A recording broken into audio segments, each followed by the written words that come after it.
need a map, don't need no plan. No traffic here, just a different kind of jam. Just follow your feeling, not the public signs. I see a circle in my block, I know I'm on your mind. No split, no U-turn, no toll to pay. Ain't no lanes, no law to slow your way. For you the light is always green. Red is felt, not seen, you know what I mean. Turn right at the light, turn right at the light. If you wanna get to the right place tonight, turn right at the light, turn right at the light.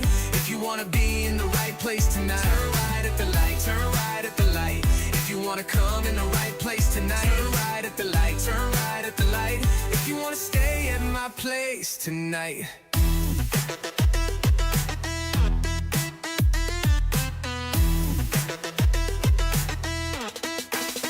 You're riding the brake, but the way's the same, it leads straight to me. See the sign with your name, it's lit up bright like us in the dark. A 24/7 for you, so pull the blinker and park. No need for a key, the door's unlocked. The choice is yours and the way's unblocked. The caution light's gone so you can stop the fight. No more circling the block, just turn right at the light, turn right at the light. If you wanna get to the right place tonight, turn right at the light, turn right at the light. If you wanna be in the right place tonight, turn right at the light, turn right at the light. If you wanna come in the right place tonight, turn right at the light, turn right at the light. If you wanna stay at my place tonight, it ain't so far, but baby, sure ain't fast. More like the scenic route, and the memory will last. Ain't no GPS needed to find the right spot, and you'll leave with a fill up. Give you all that I got. Turn right at the light, turn right at the light.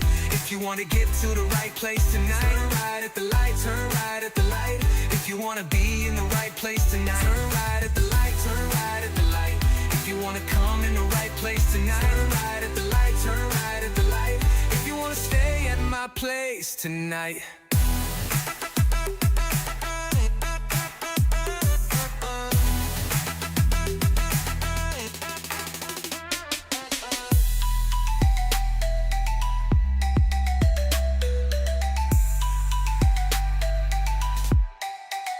Turn right at the light, turn right at the light.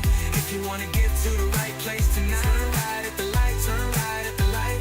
If you wanna be in the right place tonight, turn right at the light, turn right at the light.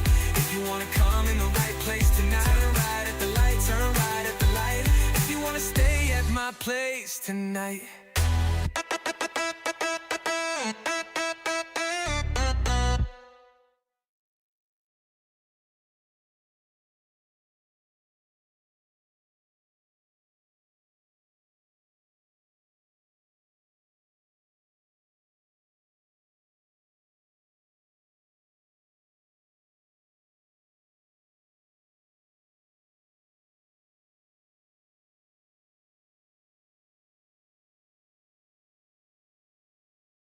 Good morning, good afternoon, and good evening, wherever you happen to be on this great big playing field of Earth. I appreciate you being here today. It is 2 o'clock here in Hiroshima,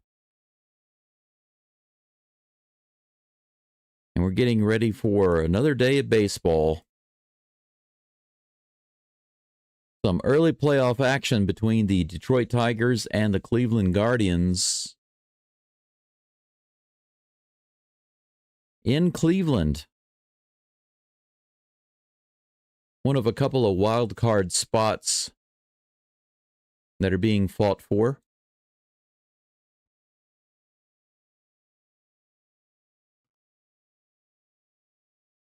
Detroit with an opportunity today. A really big opportunity to move on from this series.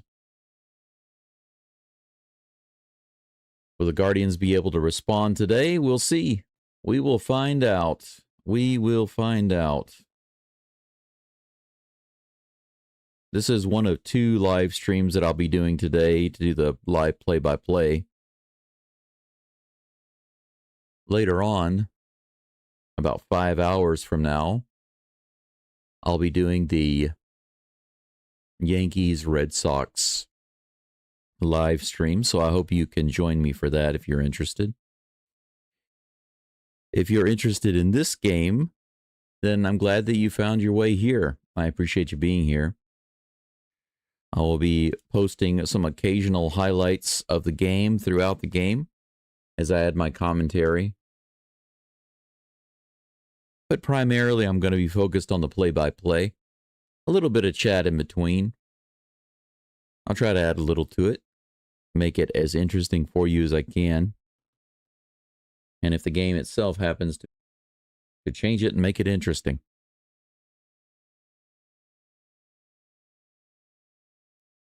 Guards October. Well, they're going to have to turn it around today, are they not?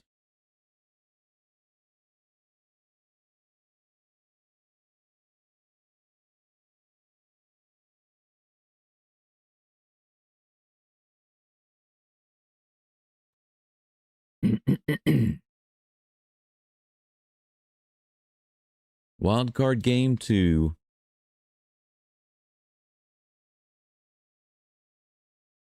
Tigers and Guardians.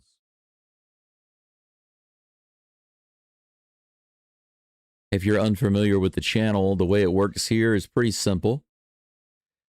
I have a live scoreboard on the screen that updates the current batter, the bases, the base runners, the pitch count, the outs. Of course, we have the full scoreboard, inning by inning breakdown with total hits, runs, errors, etc. Also have the pitchers. You'll see that on the screen right here. I'm sorry. Yeah, you can see it right there. Pitchers are right here. Base runners are right here. And on the other side, right over here, you can see the current batter. That information is fed live through what's called an API. It's just a way to gather the live data from MLB and update the game as it progresses, as it happens. It is generally just a few seconds behind the game, maybe 5 or 6 seconds behind the game. But because MLB's data feed is not perfect, sometimes there's a delay. So if that happens, I do apologize. It's out of my control. For those of you who sometimes look at the live score or the info about the game on ESPN or some other website, and it's lagging or behind or delayed or seems like it's not updating or displaying the wrong information, they're actually using the same source that I am. Just to let you know, they're using the same data source that I am. Sometimes all of those sites will have problems with the data at the same time, and I do too. And the reason is because we're getting the data from the same source. But as long as it's working from the MLB site, then we're good to go.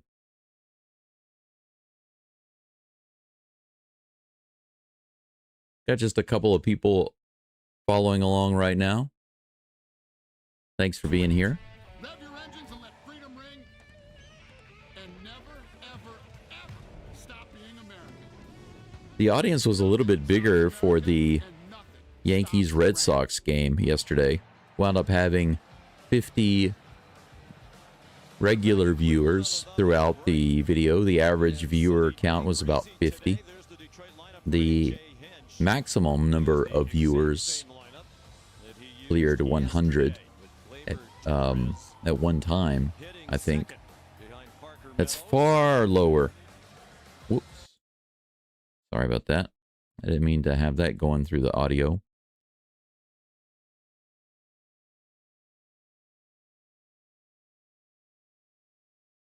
Tanner Bybee is going to be on the mound for the Guardians. But what I was saying is that the numbers, the viewing numbers that I have for these playoff games is drastically lower than what I'm used to getting for the Astros games. The first pitch from Bybee's on the way, 86-mile-per-hour cutter in there for a strike. Parker Meadows is leading it off for the Tigers today, followed by Gleyber Torres and Kerry Carpenter. Looks like we got some changes in the lineup. I guess it's because of the pitcher. Here's the next toss. 95 up and out. 1-1 is the count. So we are started in the top of the first. Looks like a packed crowd. 1 ball, 1 strike. Here comes the next pitch from Bybee. Grounder to the right side. Diving catch by the second baseman, and he can't make the throw. Rocchio. He seems to have hurt his arm. He's holding his arm down at his side. His glove arm. He's shaking his arm off. He's waving at the trainer. He says, I'm okay, but they want to come check on him. Looks like he rolled over whenever he made the play. He slid and made the play, and it looked like his hand, his glove hand, got kind of caught on the ground. Oh, yeah. Yeah, he stopped the ball, but the glove went digging into the ground, and it turned his hand. So Rocchio hurts his hand on the very first play of the game. We have a runner on first, but he's going to stay in.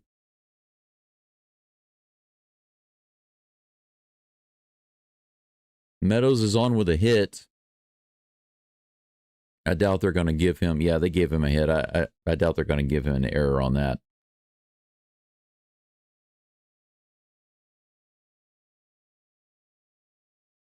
One runner on for Gleyber Torres. First pitch to Torres coming up in just a moment. Bybee throws it over to first. Meadows gets back. Gotta make myself some coffee here. It's almost ready. I need to add a little bit more water to it. There we go. Here's the first pitch to Torres. That's right in there. Same thing that he threw to Meadows in the first pitch, a cutter. That one dropped right in. Strike 1. Beautiful day, it looks like, in Cleveland. I wonder what the temperature's like out there right now. Here comes the next pitch from Bybee. And it's hit out into center field. Looks easily playable, but he lost it in the sun, and it bounces off his glove. How about that? He lost it in the sun, and it bounced off his glove, and he missed it.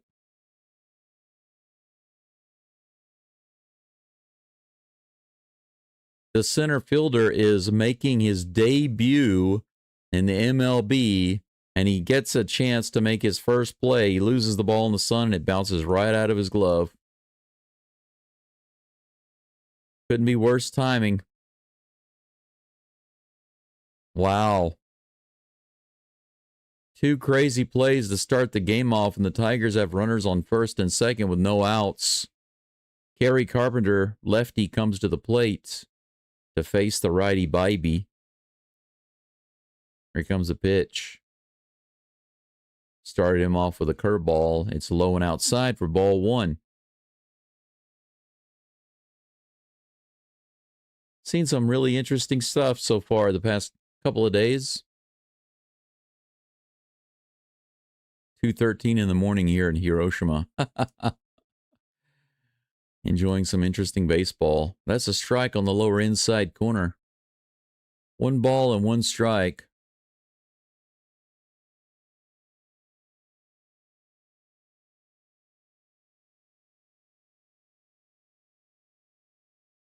Here comes the 1-1 pitch. This is hit high in the air on the left side. Is it going to be playable? Looks like it is in foul territory. Oh, he just missed it. It floats into the dugout. Ramirez was over there. Looked like he had a chance. The ball was floating around. He lunged into the dugout to try to get it, and he could not pull it in. That'll be strike 2. 1-2 is the count. I would remind you right now, if you don't mind, to be sure and like the live stream. Put a thumbs up on it, if you will. I appreciate you. 1 ball, 2 strikes with runners on first and second, no outs. Here's the pitch to Carpenter in the dirt on that sweeper. I call those the Swiffer. Caught myself there. I want to make sure that I don't confuse any of you new people. JD, how's it going? Dr. Delay, how's it going? 2 balls and 2 strikes. Here comes the pitch, the 2-2. 94 at the top of the zone, fouled off. The count stays even, 2-2. Dr. Delay in the chat, for those of you who don't know, he does all sorts of live streaming. I think he also live streams not just basketball, football, baseball, women's basketball, but he also does like pickleball, table tennis, rugby, Italian chess. I think he does everything. I might be exaggerating a little bit. That's foul ball. Count remains 2-2. But Dr. D, my first Texans stream, it went well, but I got to work out some code in my scoreboard. I actually have an animated football field that shows the football icon moving up and down the field, the location of the ball, and it wasn't working. So I got to fix that. But the stream was fun. I really liked it. I enjoyed it. And the Texans had their first win, so that was good. Up and away, ball 3, full count.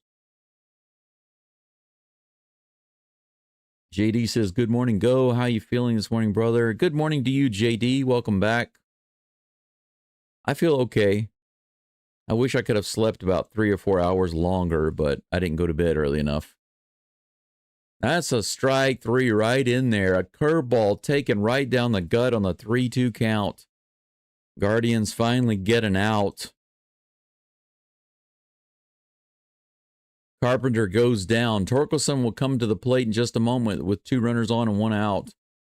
That was a beautiful curve right down the middle. How do you not swing at that? That's like a perfect pitch to hit.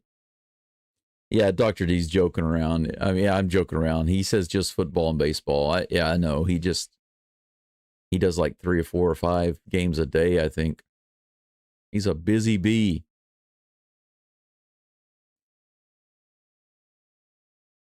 Torkelson with the first pitch strike. Couldn't get the bat on that one. Here's the 0-1 pitch. Bybee gets another strike. 95 at the top of the zone. Swing and a miss. Torkelson is down in the count. Torkelson with not enough torque. Or like Weakelson than Torkelson. Coffee is ready. Here comes the 0-2 pitch to Torkelson. That's high. 1 ball, 2 strikes.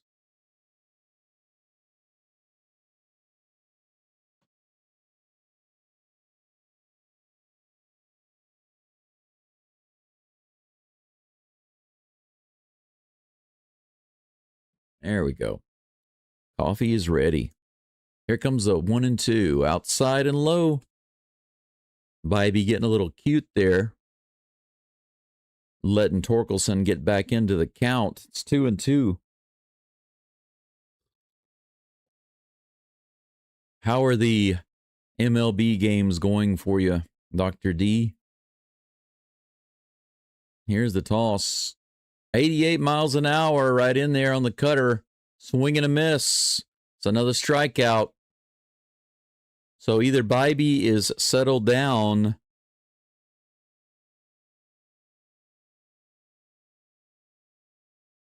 or the Tigers are all out of luck. We're about to find out. Are they going to create some lobsters? The Tigers sent the ships out and got lucky. Got a couple of lobsters in the trap, but now they're kind of struggling to get them back to shore. Here's the pitch. 82, low and outside. Riley Green at the plate for the Tigers, batting .258 for the season with an .806 OPS. 36 homers. Here's the next pitch. The 1-0. 96 miles an hour. Slight foul tip. Swing and a miss. 1-1. Dr. D wants to know if I made any predictions as far as the World Series. I ended up picking the Phillies, he says, over the Yankees.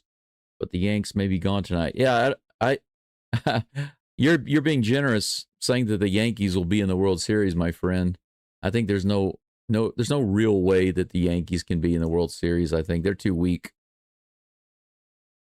Too inconsistent, too weak. I mean, they got Judge, and Judge is pretty awesome, but as a team, they're just not World Series material. Of course, this is my opinion. I'm not stating it as fact, so don't take me as God's mouthpiece. I don't have God's megaphone. 2 balls and 2 strikes on that high pitch. 2 outs, 2 balls, 2 strikes, and 2 runners on, first and second. Who's going to win right here? The Tigers going to continue the inning here in the top of the first, or is Bybee going to get out of it? Here's the 2-2. Swing and a miss. He gets out of it with another strikeout. That's 3 straight strikeouts. So after the 2 strange plays in the first inning, Bybee comes back with 3 straight strikeouts. And he's a little fired up about that. I would be too. 1 hit, no runs in the top of the first. We go to the bottom of the first. Missed opportunity for the Tigers. Stephen Kwan is going to be facing Casey Was it Mize or Mize? I can't remember. I think if I had to pick, I think that the Brewers have a good chance of getting into the World Series. In the AL, I have to say probably it. Now, I will put a little asterisk, a little star next to this, but I think that the Seahawks, I'm thinking football now. I think that the Mariners will definitely go as long as they can stay consistent. They're lucky that they don't have to play the wild card round because that's where they could potentially get knocked out. But since they've got full series ahead of them, 5 and 7 game series, I think that they have right now that they're hot and they have a good lineup. Overall, I think that they can't be beat in the AL as long as they play like they've been playing. I think that they'll go all the way to the World Series. Now, of course, there is the Mariners curse in the playoffs. I'm sure that Mariners fans are well aware of that. Astros fans definitely are. If anybody knows about the Mariners playoff curse, it's the Astros. But on the National League side, I'm picking the Brewers to go. I'm surprised that the Cubs won yesterday, but they're too weak to get through. The Dodgers are too weak to get through. The Phillies are like a coin toss. They have the ability, but they're too inconsistent. I feel like the Brewers can get it done. So we might be seeing the Mariners and the Brewers in the World Series. Just my opinion. Angel, man of culture. Yes, we are together again, reunited again. Stephen Kwan at the plate with an 0-1 count. Here's the pitch. Fouled off on the opposite field side, off into the crowd.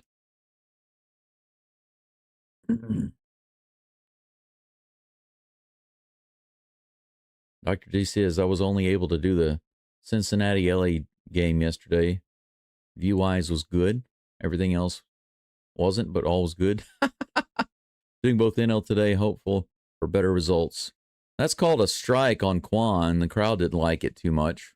1 ball, 2 strikes. Here's the toss. Whoa, up and in, almost got him. 95-mile-per-hour fastball. 2-2. You said everything else wasn't. What do you mean? I mean, did you have some issues or something? This is hit opposite field again out into the crowd. Count remains 2-2. Nobody out. Quan, the leadoff batter for the Guardians here in the bottom of the first.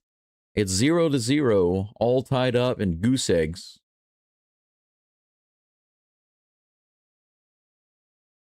Dr. D, I've been meaning to ask you. Sometime we should do some type of live stream together. I think it'd be cool for us to have some discussions. Maybe we could talk about these things. That would be cool. I haven't been able to do any collaborations at all. I see you doing collaborations and some other things with other people. That's a fly ball in the infield. McKinstry puts it away on the left side. Out number 1. Quan goes down. George Valera comes to the plate. Fox at bat, good to see you. Welcome back. Landon says we better win tonight. Sorry about your disappointing loss. I know that was a really tough loss yesterday, especially having bases loaded at the very end. I felt like the Yankees might actually pull it off, but they did the same thing that I've seen the Astros do many times. Just couldn't come through when it was needed most. Splitter low and inside. That's 2 straight balls delivered to Valera. If you have any suggestions, Dr. D, you can let me know. I'm open. I'm way out here in the countryside in Japan, so finding somebody to come in and chat with me sometimes or do co-hosting or something like that is not particularly easy. But it'd be really cool to do some kind of collaborations, do some other videos. Here's the toss. 95 above the zone, swing and a miss. Counts even now. He comes back from the 2-0 to make it 2-2. Valera batting with 1 out and nobody on. 89 below the zone, fouls it away. Count remains 2-2. Yeah, Dr. D, the Brewers are legit. He says, I also think the Blue Jays could go far as well. Yeah, I agree with you. I agree. I wouldn't be surprised if the Blue Jays managed to win. Actually, I'd prefer the Blue Jays. I didn't mention that earlier, but I would like to see George Springer and the Blue Jays get through. That would be my preference because I'm not a Mariners fan. The team itself has a lot of talent, but I can't stand Mariners fans. Generally. And I'm sure you can understand why that is. Here's the pitch. Whoa, that's hit hard to right field. It could be gone. It's gone. That's it. That's it for that ball. Guardians are up 1-0. How about that? Deep right center field. George Valera.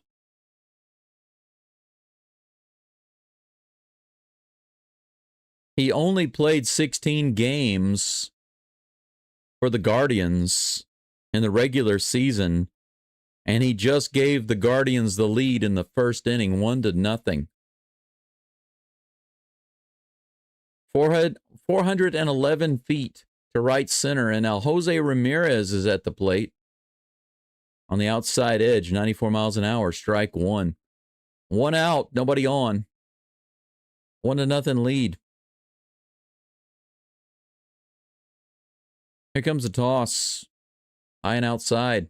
1-1 to Ramirez. Susan says, if Guardians don't make it, I'm rooting for Springer and the Blue Jays in the American League. Yeah, Susan, that's who I'd prefer to make it through. I'd love to see Springer get it. That'd be great. If I were a betting man, I might would lean slightly towards the Mariners the way they're playing right now. That's another infield fly ball over on the left side. McKinstry's underneath it, puts it away again in foul territory, and that's out number 2. Kyle Manzardo will be up in just a moment. There's that high fastball homer by Valera.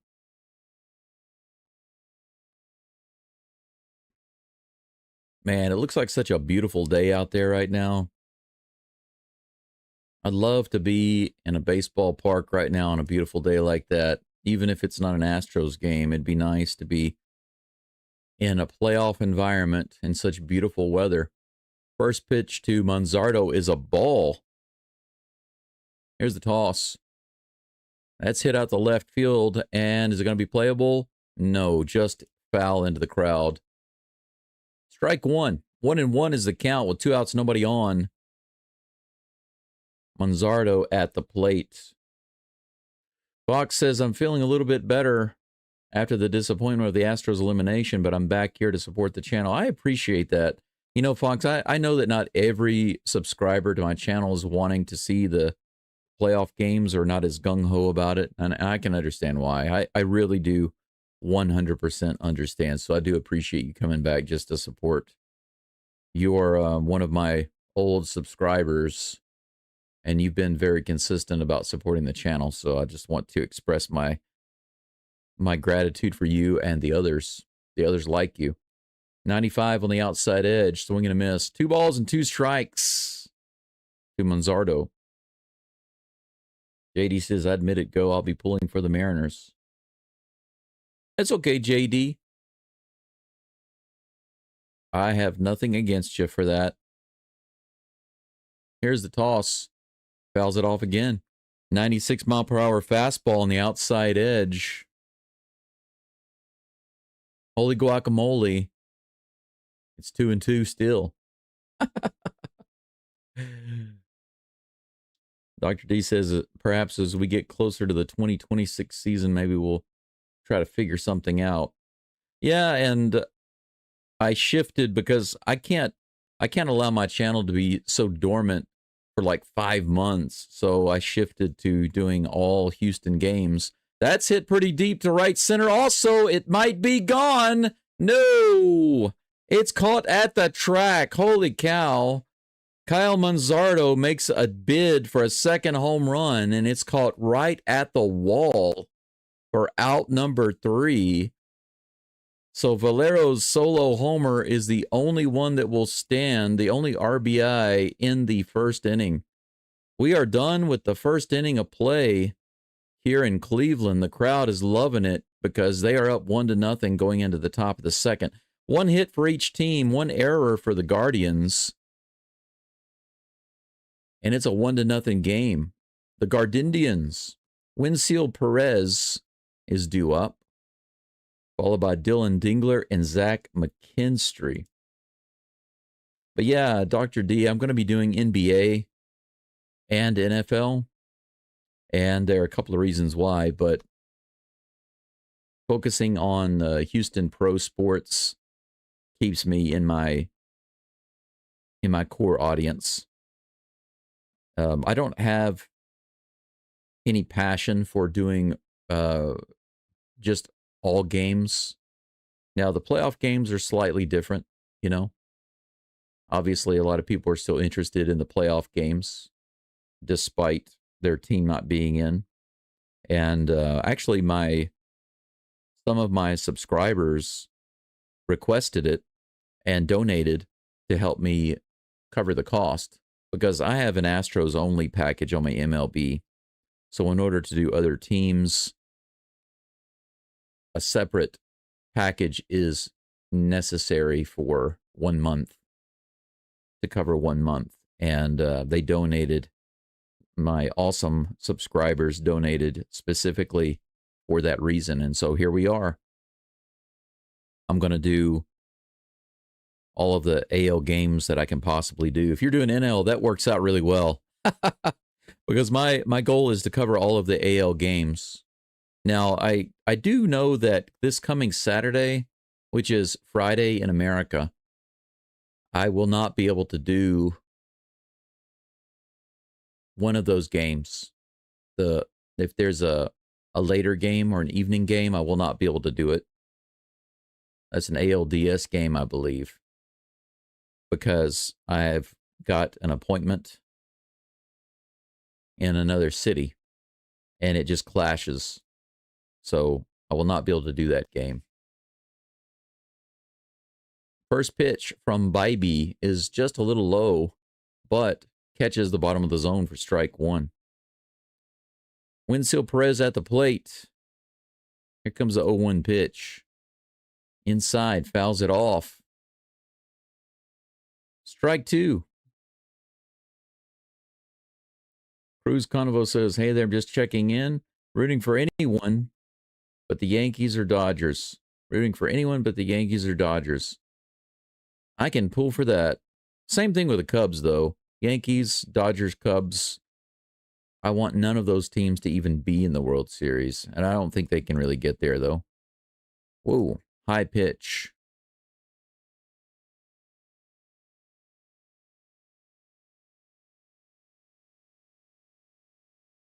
The Yankees showed me in the 9th inning why I don't think they can get through.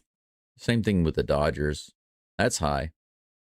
And the Cubs just barely managed to squeak in to the wild card game. I'm so surprised that they won yesterday. Still surprised about that. 2-2 is the count to Winsel Perez.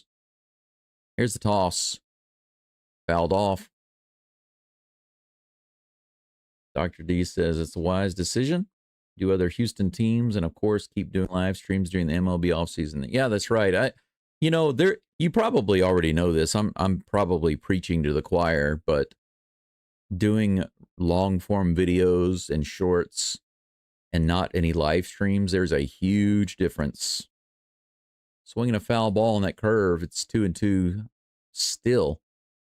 Yeah, the number of views, the interaction, the comments, the likes, the watch hours, the average view duration, everything just goes to pot when you just try to post long form videos. The channel goes to crap because that's not what most people are here for. That's driven way out there. He catches that one. Pitcher's probably like, you gonna catch that one, bro? Tanner Bybee was watching that center fielder like, are you going to catch this one or is it going to bounce off your glove again? The crowd cheers. They give him a standing ovation and his family's there.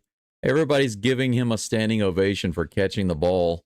It was a decent catch right at the warning track, but it's hilarious because his first one was a botch. One away, nobody on here in the top of the second. Dylan Dingler. Mr. Dingler at the plate.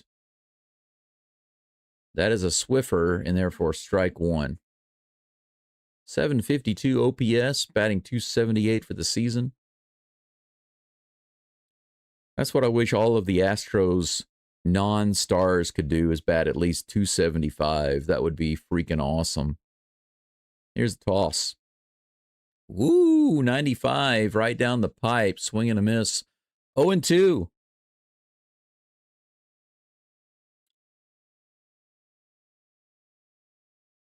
Okay, VentureCast, gotcha. I saw the icon next to your name, and I recognized you as one of my members. But the name, I was like, I don't recognize the icon, the avatar that you've got, and the name. I was trying to place you. Thank you for telling me. Now I got to burn that into my mind.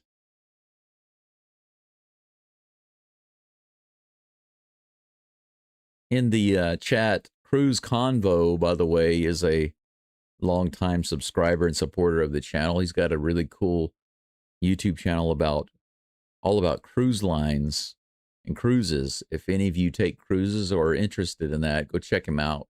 I've listened to some of his content. I've never been on a cruise. I've only been on ferries. But I've always been interested in taking a cruise. So I've listened to some of his videos. Pretty interesting stuff.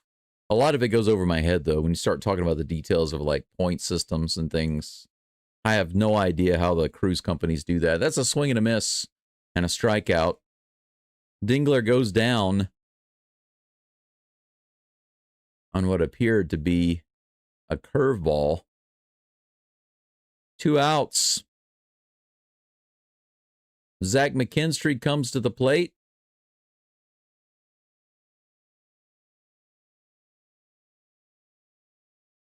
First pitch to McKinstry coming up in just a moment.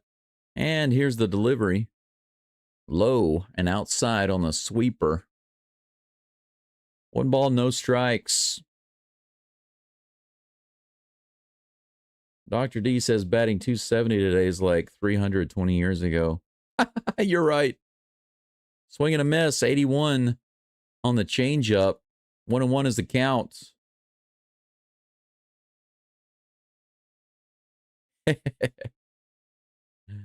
No one's going to know me now. Yeah, that's why it was difficult for me in thinking about changing my channel name slightly. That's grounded to the infield. Good play by Ramirez, who fires it over to first.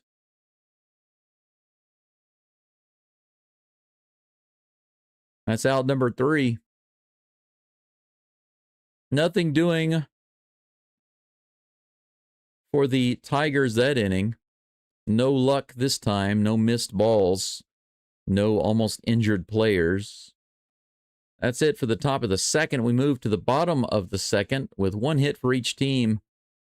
The Guardians riding that 1 homer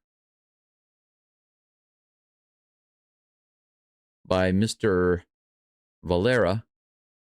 Bo Naylor is due up next, followed by Gabriel Arias and then Chase DeLauder.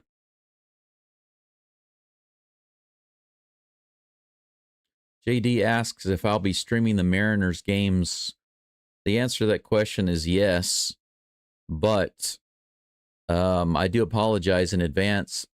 Just to let you know that the ALDS game on Friday, I have to think about it because I'm a day ahead. So for me, it's no, I'm sorry. I misspoke. It is on Saturday because Sunday is the day that I'm going, not Saturday. I'm sorry. Sunday in Japan, I am going to meet a friend in another city, and we are going to a special nature area with some beautiful scenery and some waterfalls, a footbridge, and some things like that. It's a place I've never been before. It's here in Hiroshima, and I'm surprised that I didn't know about it. But I need to get out and meet somebody and go somewhere, and I haven't been able to go anywhere, so I'm going to drive. It takes maybe about an hour and a half perhaps to drive over there, and she lives in the west, so I live northeast of Hiroshima City, and she lives northwest of Hiroshima City, so we decided to each travel directly towards each other and meet at a central location and go do something in nature and get some fresh air. Fall is upon us. The temperature has dropped a little bit. It's really nice outside. And for my health, I need to get out of here. And that's the best opportunity for us to go is this Sunday. So that means that the game on Saturday, it's possible that I will not be able to do that game. So I'm just letting you know, Saturday's game, I most likely will not be doing. Naylor at the plate. First pitch was a strike. Second pitch is a swing and a miss. 0-2. 95 above the zone on that one. It's a 1-2 count. I do appreciate you guys joining today. Got about 20 people watching. It's a very modest amount, but hardcore people here. Some of you are new. Some of you are hardcore long-timers. Everyone's welcome. Make sure that you put a thumbs up on that live stream. I do appreciate it. Give me a little bit of love, and I'll keep giving you as much love as I can. Here's the 2-2 pitch. Low and inside. Good take. Full count. Mize. Okay, so I was right the first time about his name pronunciation. Here's the 3-2 pitch. Naylor couldn't get it. Swing and a foul tip miss right into the glove of the catcher. Strike 3. Mize gets the strikeout, and Naylor will sit down.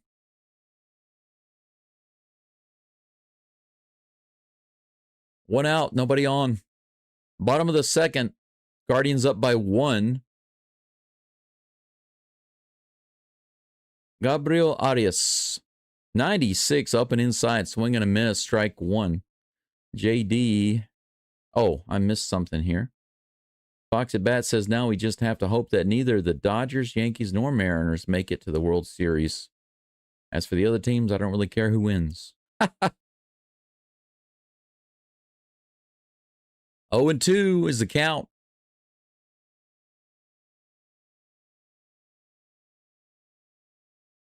In the dirt and outside. 1 ball and 2 strikes to Arias. Well, the Dodgers, Yankees, and Mariners, and then you can add to that list the Cubs for me.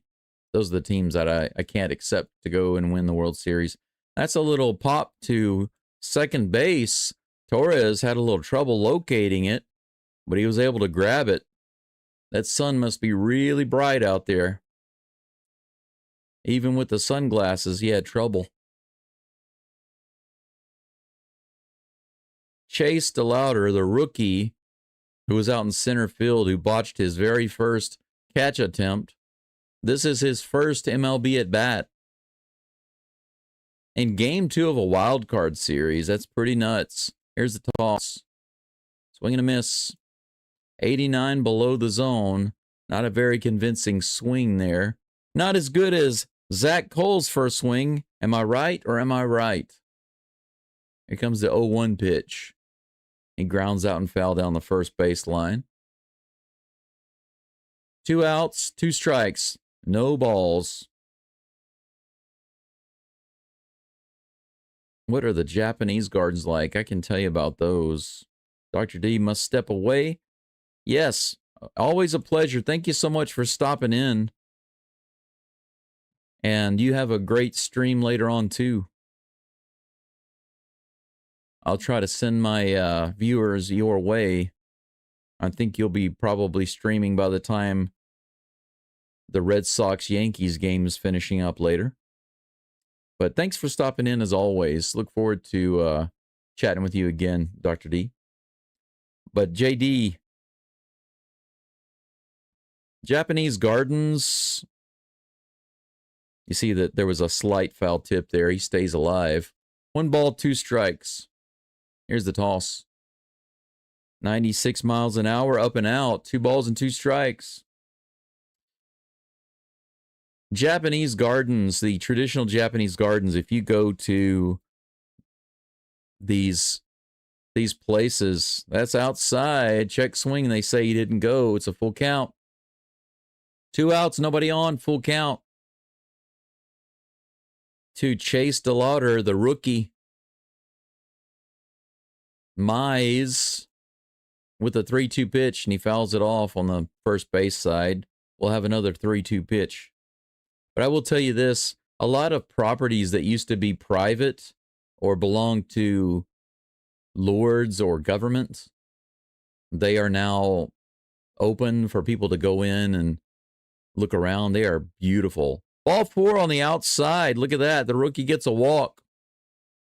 He didn't get a home run or a hit on his first at bat, but, you know, he did a good job with his patience at the plate. The Guardians have a runner on first with 1 out. I'm sorry, with 2 outs. I'm sorry. I'm so sorry. I'm so sorry. Forgive me. 2 away in the bottom of the second. Runner on first.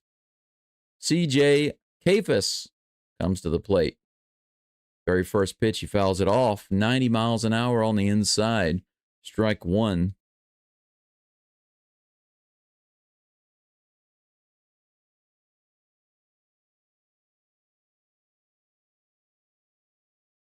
Here comes the 0-1 pitch from Mize. Woo, up and inside, almost got him. 1-1 is the count. Cruz Convo says, I was lucky to get to visit Japan while in the Navy. Stayed in Sasebo for 2 months. However, I didn't get to explore much due to the days and hours I was working. I'd like to visit again sometime. Holler at me if you ever come over. I know Hiroshima very, very well. I can actually drive all over Hiroshima without even using a map. I've gotten pretty used to it. 1 ball and 2 strikes. Here comes the next pitch to Kafis. He grounds that one to the right side. It's scooped up by the first baseman, Torkelson. And he steps on the bag to end the inning. That's going to be it for the Guardians. The rookie reaches on a walk and on his first appearance at the plate in the MLB, but nothing comes of it. The Gardindians are shut down. We are finished with 2 innings of baseball. It's 1-0 Guardians. 1 hit for each team. 1 error for the Guardians.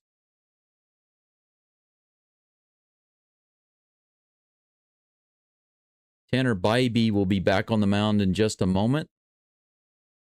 Javier Baez is the leadoff batter this inning, followed by Parker Meadows and Gleyber Torres. But yeah, Cruz, I think that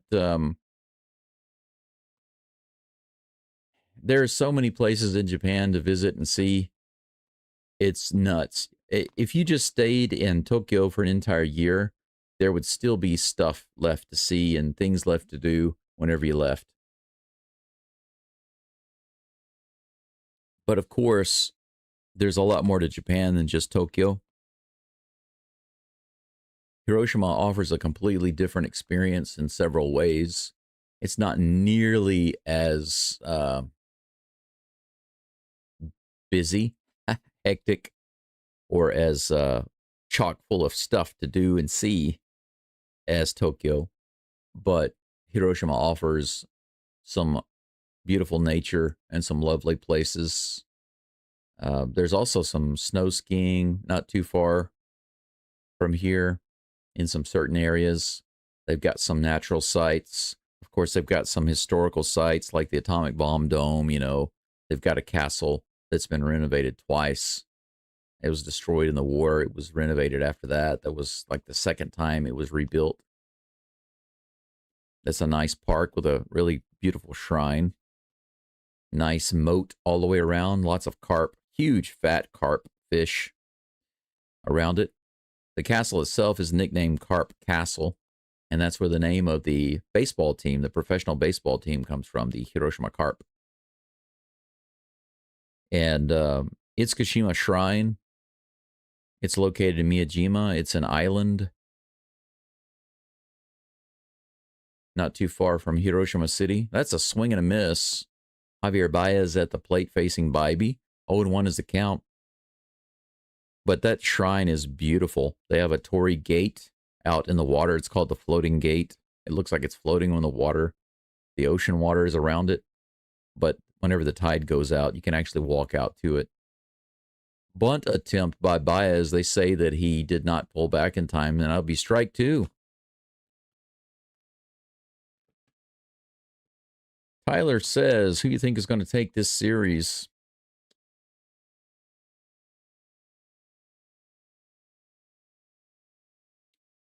I have a feeling that if the Guardians win today, they might be able to take the series. That's a ground ball to Ramirez. He fires over to first base. Baez is out. 1 away. Parker Meadows comes back to the plate. 1 down, nobody on.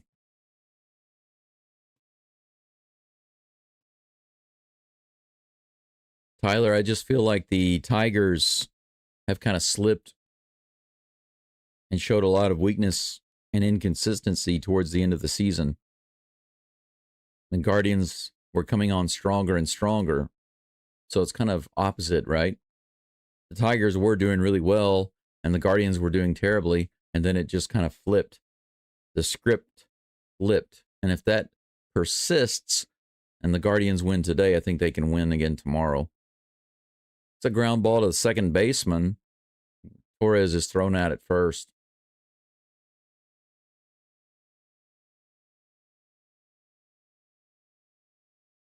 I'm sorry, that's Meadows that was thrown out.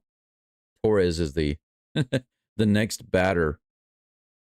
I just glanced down at the info on the screen. It was already updated to the next batter. Here's the first pitch to Torres. After a long delay by Bybee. That's going to be a hit into left field on the very first pitch, a curveball.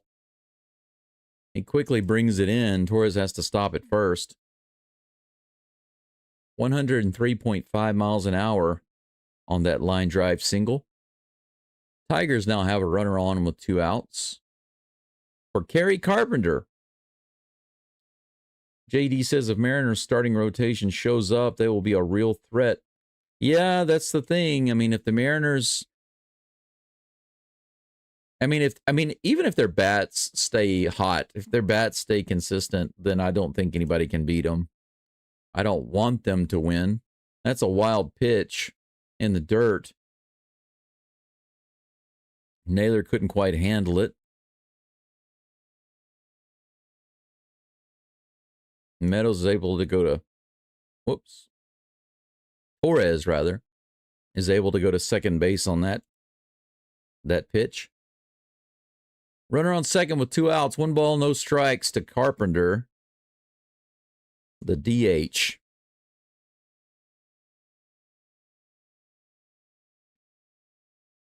Here comes the toss. That's hit high in the air. Should be playable in the infield. The wind is carrying it around, but Ramirez is able to get it and walk right into the dugout. Easy peasy. Out number 3. The wind has been blowing the ball around. Sometimes it blows it back out on the field, and sometimes it blows it into the stands. But that's out number 3. Speaking of stands, as it stands, that is it. Casey Mize will be back up on the mound in just a moment. 2 hits now for the Tigers. 1 hit for the Guardians, but that 1 hit was a homer. 1-0 going into the bottom of the 3rd. Guardians due up in just a moment. Brian Rocchio, Stephen Kwan, and George Valera. Valera has the homer under his belt. JD, I don't have any hate for any team or anybody. I will say that I passionately dislike the Dodgers and the Cubs. It's sad because I deeply respect Aaron Judge. I think he's an amazing player. It's just too bad that he plays for the Yankees. I don't think that the New York fans deserve Aaron Judge. To be honest, I don't think that most of the fans in New York deserve any good players, to be honest.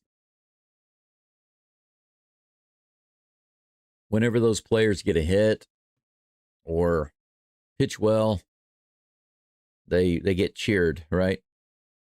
But as soon as they do something that's not desirable, they get booed. Just automatically get booed. I mean, what kind of fans boo their own player just for grounding out or flying out or striking out? Now, if a player is striking out 3, 4, 5 times a game and he's on a streak of striking out and they start booing him and they want to get rid of him, I can understand that. But I don't understand booing a guy like Judge who's having a stellar year. Comes to the plate with 1 runner on, with 2 outs, and he strikes out, and then they boo. Why would you do that? Makes no sense. 1-0 is the count. Ooh, that's hit hard to right field, but it's going to be really high in the air, up in the sun. He's able to find it, put it away for out number 1.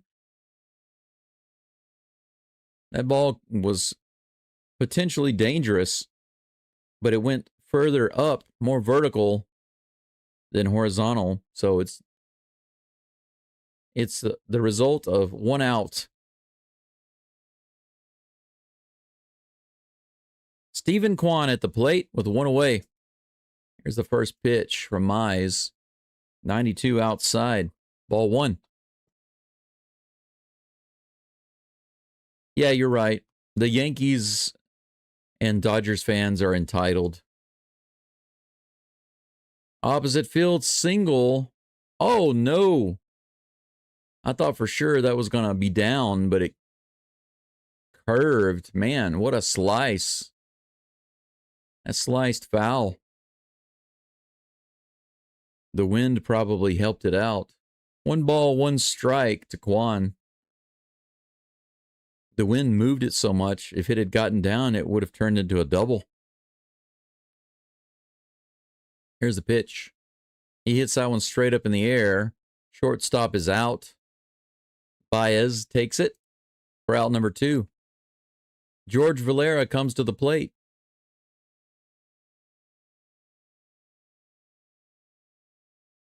And that was what he did last at bat.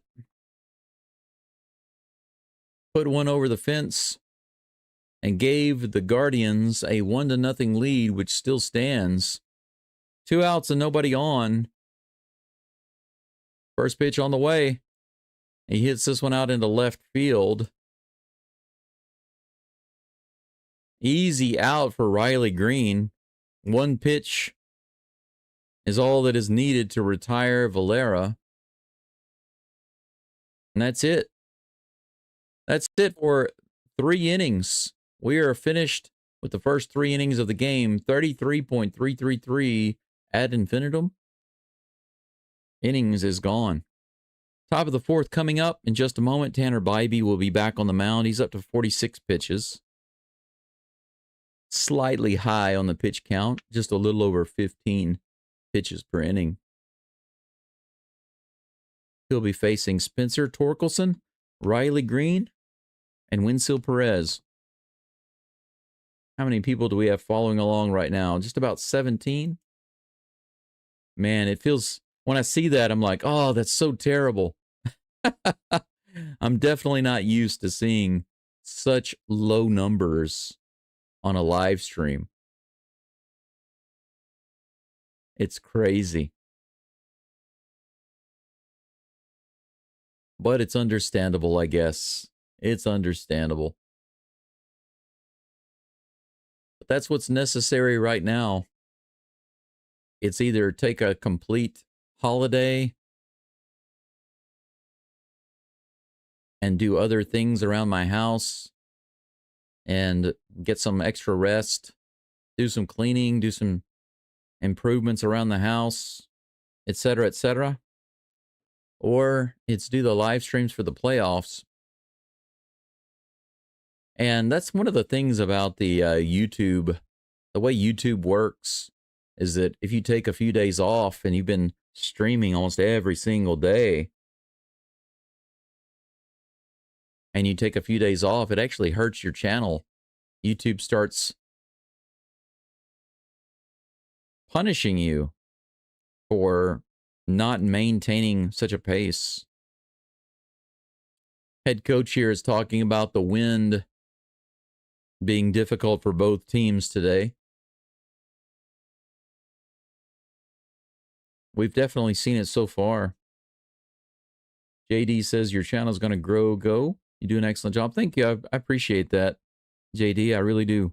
If the Astros played all year round, I wouldn't have to do anything except Astros games. But I will say this, doing the Astros baseball season is like it's like a marathon.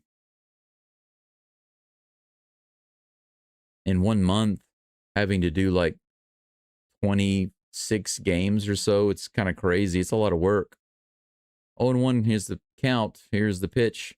Fouls it off. 0-2. Right off his foot. Spencer Torkelson at the plate with the 0-2 count.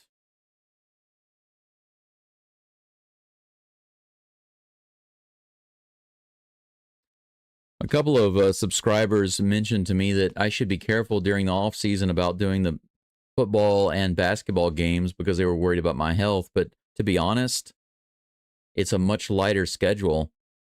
If I do all of the NBA games and the Texans games, like the Rockets and the Texans, it's only between like 15 and 18 games a month. But with the Astros, it's more like 25 to 28 games in a month. It's crazy. And actually, the Texans games are the only ones that I really have to do sometimes at like 2 in the morning. Typically, only 3 of those, at worst, 4 of those in a month. But the NBA games are never that early, right? They don't play at noon. 3 to 5 NBA games per week. That's already less than the Astros. 1 ball, 2 strikes to Torkelson. 1 Texans game a week, 3 to 5 NBA games a week. That's already lighter than the Astros games alone. Much easier. 2 balls and 2 strikes. The crowd didn't like that he missed that pitch. Here's the 2-2 count toss to Torkelson. The Torkelson toss from Bybee. Swing and a miss. He got the strikeout on the 89 mile an hour cutter. Thank you, Fox. Fox says, let's give this all a like. Let's all give this a like. Currently below 50%, doesn't take any time, and it helps support the channel. I'm kind of surprised that it's below 50%. Let me refresh the page and take a look. Usually when yeah, we got 21 watching right now and 21 likes. So that's right. It's interesting how whenever the viewer count is lower, the likes are closer to the current viewer count. That's fouled off. Riley Green is at the plate. 0-1 is the count. 1 out, nobody on here in the top of the 4th. Detroit leading this series, this best of 3, 1-0. But that's also the score of the game in favor of the Guardians right now, 1-0. That pitch is outside for ball 1. 1-1.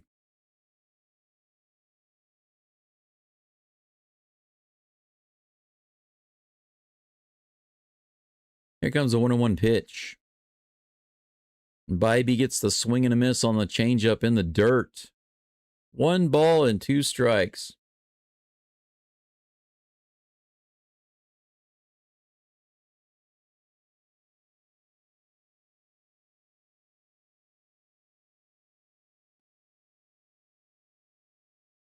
Here's the 1-2 pitch.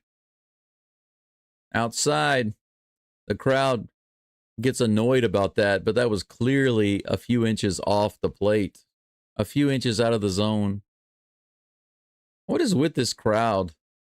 2 balls and 2 strikes. Here's the pitch to Green.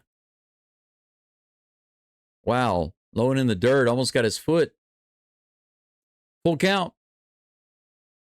Full count with 1 out. Nobody on. Susan says, my hubby can't wait until Kevin Durant makes his Rockets debut.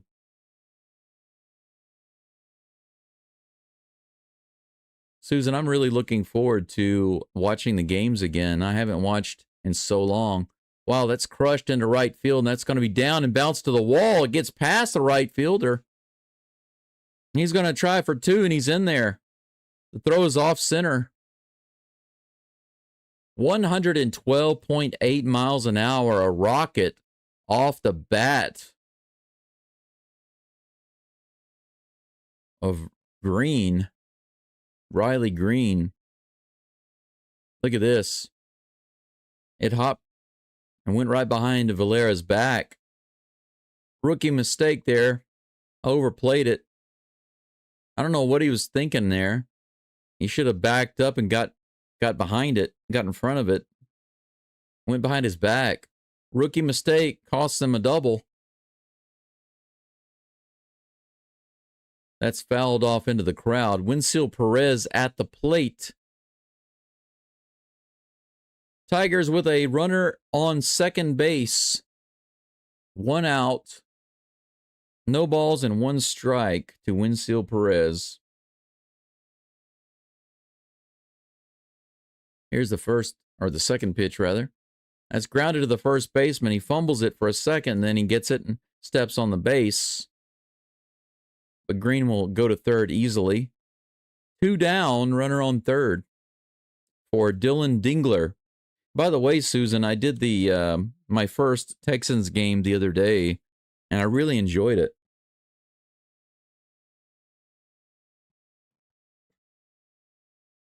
I feel like the Texans game flies by super fast. There's always some action, you know, even if neither team scores, there's always action. Every single play, there's action going on. So it was quite fun. It was a challenge, but it was quite fun to watch and call the game. Here's the first pitch to Mr. Dingler.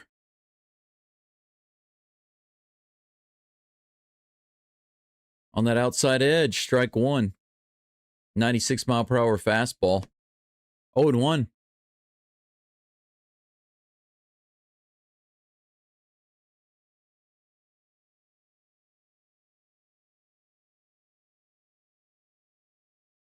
Bybee gets the call that he wants. Here comes the 0-1.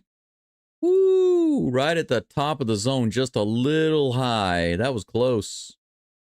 1 ball, 1 strike.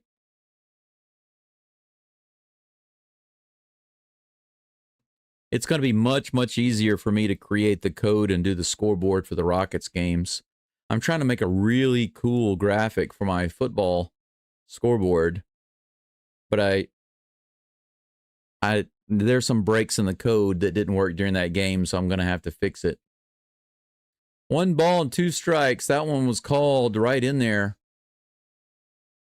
2 outs. Runner on third. Dingler with a 1-2 count. Here comes the toss from Bybee. Cutter outside and low. Ball 2. The count's even. I really want to have the best live football field scoreboard and interactive on-field display online. Here's the pitch.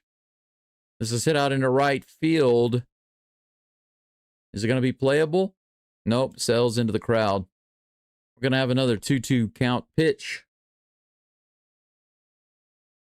If you go to the ESPN website during the football games, you know, they have the interactive field where it shows the location of the ball, and if there's a pass or a running play or anything like that, and shows the location of the ball on the field.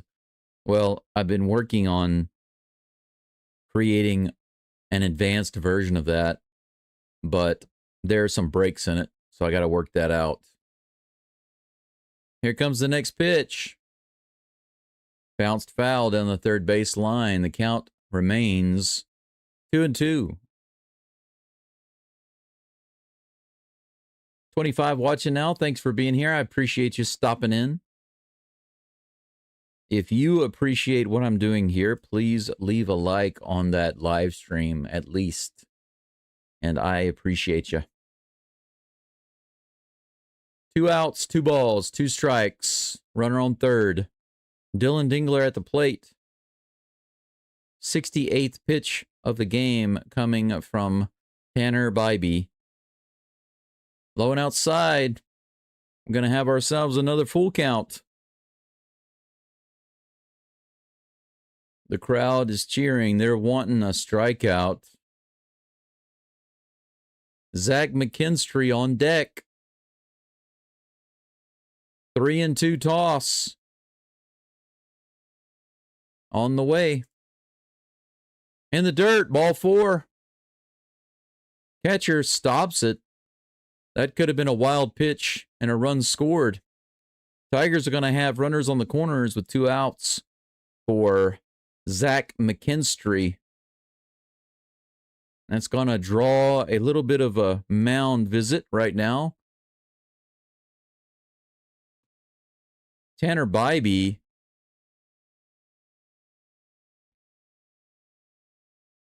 is almost at 70 pitches.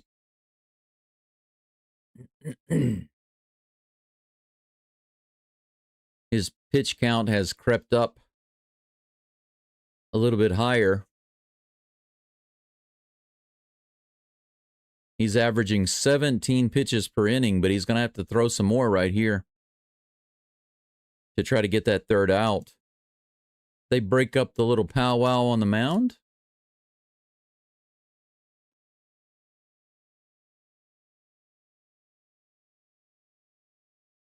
Susan says, my hubby's from Houston. He's a huge fan. I like the NBA, but it goes so slow when they commit fouls on purpose. At the last minute of the game, it seems to take 10 to 15 minutes to play. Yeah, I know what you're talking about. I was offered here's some trivia for you, personal trivia. I was offered a scholarship to play college basketball. And I can tell you what, I remember when I was in high school and I got the crap fouled out of me a lot in the last couple of minutes of the game. So I know exactly what you're talking about. I was always the guy to get hacked. I was the hack-a-shack, but I was a really good free throw shooter, so it usually didn't work out for the other guys. Curveball's in there for a strike. 1 ball, 1 strike to Zach McKinstry with runners on the corners and 2 outs. Can Bybee get out of this jam, or are the Tigers going to find a way to even it up? We'll see. Here's the toss.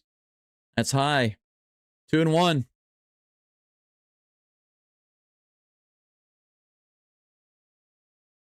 But I will say, Susan, that the thing that annoys me even more is when the game gets slowed down because of technology. That annoys me. Here's the pitch. That's in there for strike 2. Beautiful curveball, 78 miles an hour, and that evens the count 2-2. Crowd stands back up again. Still wanting that strikeout. Packed stadium. Here's the 2-2 pitch. Outside and high. Another full count. Bybee just can't help himself. He is determined to throw as many pitches as possible to these batters. This next pitch is his 74th of the game. If he's not careful, he's going to be averaging 20 pitches per inning. Here's the toss. Below the zone, that's another walk. What an amazing take. A curveball right down the middle, and it dropped below the zone. He took it. McKinstry with an amazing at bat there. I don't know how he didn't swing on that pitch. But the bases are now loaded with 2 outs. This is a crucial point in the game for the Guardians if they want to win this game.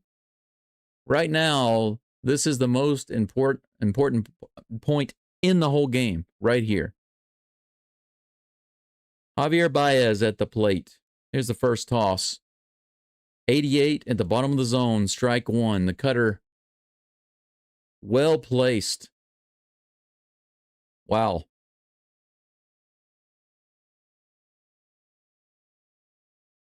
If I stumble over my words, you'll have to forgive me. It's about 3:17 in the morning here. Here's the toss. Ground ball up the middle. That's going to score a couple of runs. Dingler's coming around to third. He's safe. Baez gets to second base. And the Tigers score 2 runs right up the middle on the Javier Baez single stretched into a double. The only play is to try to throw out Green at third.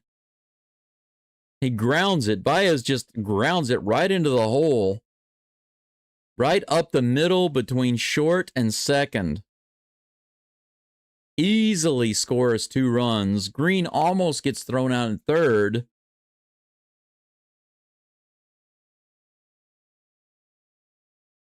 Woo, that was close. I said he easily gets to third. Seeing the replay, that was obviously not easily. Oh, well, I don't know. Are they going to challenge it? Looks like they might be challenging it.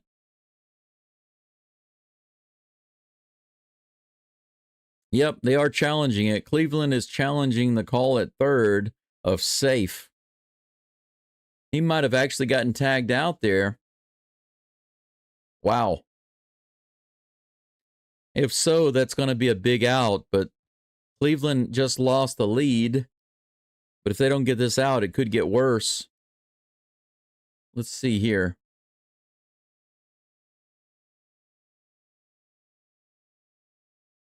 See, from there, you can't see where his right hand is. It looked like If his right hand is on the bag, then he's safe. But you can't tell.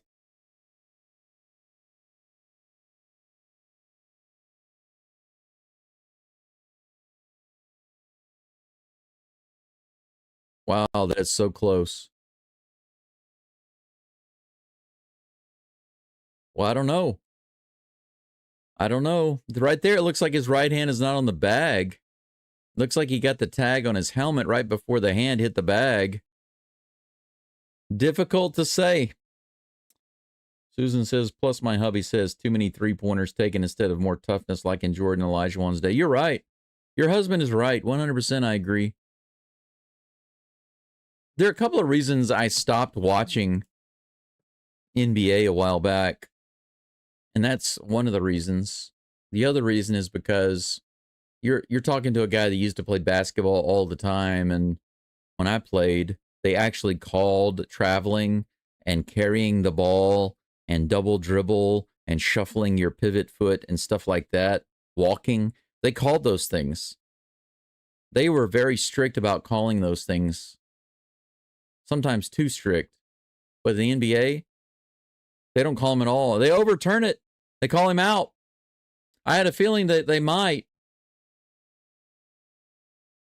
But that's going to shut it down. So the Tigers, Riley Green gets called out stretching to third.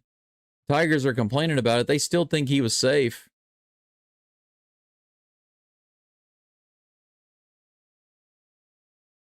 I think they could have gone either way.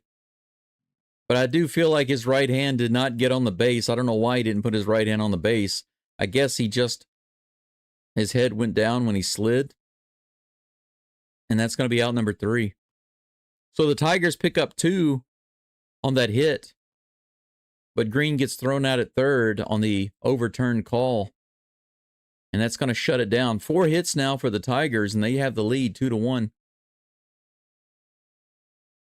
If the Guardians don't come back, that's going to be all she wrote. The Tigers are going to move forward and promptly get eliminated. That's what I feel like is going to happen. Let me go in here right quick and grab something. I need to grab a drink. I'll be right back. Current score is actually 2-1. I don't know why it shows 1-1 on the screen. But I'll be right back. One moment.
All right.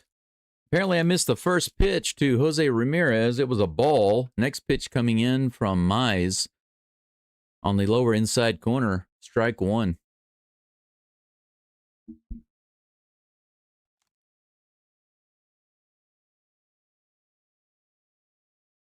Here comes the toss.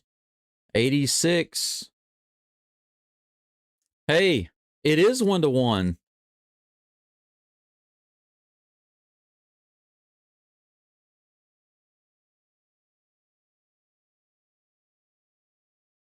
The second run was taken off from the Tigers.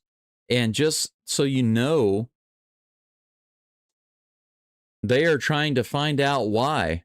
2 balls and 2 strikes now to Ramirez. But even the commentators right now don't know the official reason why the Tigers lost that run. Now, I think the reason is likely because they feel like maybe he was thrown out before the run scored. But the broadcasters seem to think that that's not the case, that the runner actually scored before Green was thrown out at third, so they're not quite clear about why that extra run was taken off the board. So it is officially 1-1 right now. How crazy is that? It's a tie game. Nuts. Even the commentators don't understand why. Low and outside. Baseball is crazy. Full count to Jose Ramirez. Nobody on, nobody out. Bottom of the 4th. Here comes the toss. 89 fouled off. Count remains 3-2. Yeah, Fox. Yeah, it's crazy because even the commentators on the game, they don't even understand why. They're waiting for an official explanation because in their mind, the run should have counted, the extra run. That pitch is way outside. Ball 4. Ramirez goes to first base.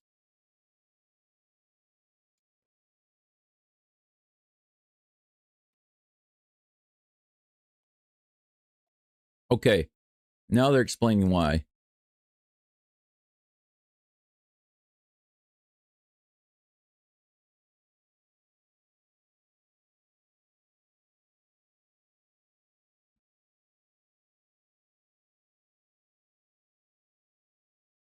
Okay, as far as the tag is concerned at third base, they're saying that they definitively saw the tag hit his helmet before his hand was on the bag. Mize is coming out? After 62 pitches, they're bringing Mize out of the game. That was sudden. So he walks one batter in the bottom of the 4th, and they pull him out after 62 pitches. Can somebody explain to me what is going on? What a strange game this has turned into.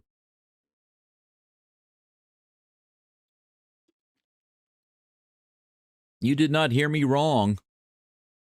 3 innings pitched for Casey Mize. And Hinch is pulling him out.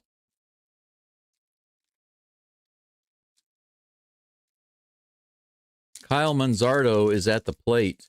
It looks like Tyler Holton is going to be the go-to guy for the Tigers. I grabbed myself a little mozzarella cheese.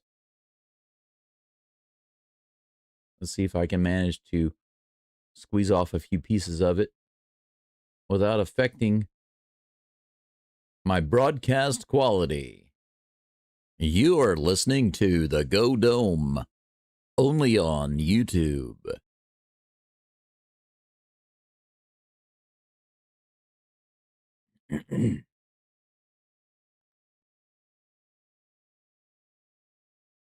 $20 people listening in right now. Thank you for hanging around and being here with me so that I'm not alone doing this live stream at 3:30 in the morning. Oh my gosh. If I were doing this live stream right now with nobody here, I guarantee you that I myself would also not be here. I would have my butt back in the bed, sawing some logs.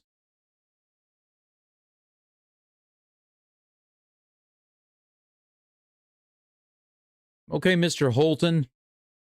Tyler Holton on the mound facing Kyle Manzardo. First pitch is slightly above the zone, 90 miles an hour, ball 1.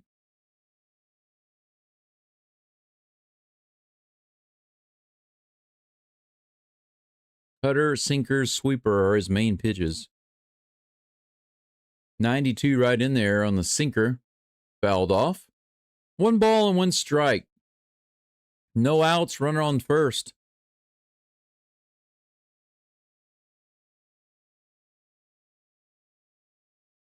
These games get crazier and crazier. Here's the toss. That's right in there. A nice sinker. 1 ball and 2 strikes.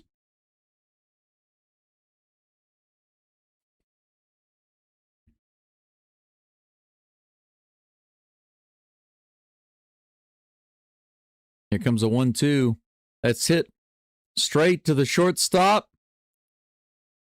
who steps on second base and fires it to first to get the double play. Baez makes the play, but he made a pretty low throw. It always amazes me how these MLB players can make such terrible throws when they have all the time in the world and it's from second to first. It's never been a difficult throw. But some guys just seem to have problems with it. Ball 1 to Bo Naylor, who's at the plate with nobody on and 2 outs. Here's the toss. Fouls it off.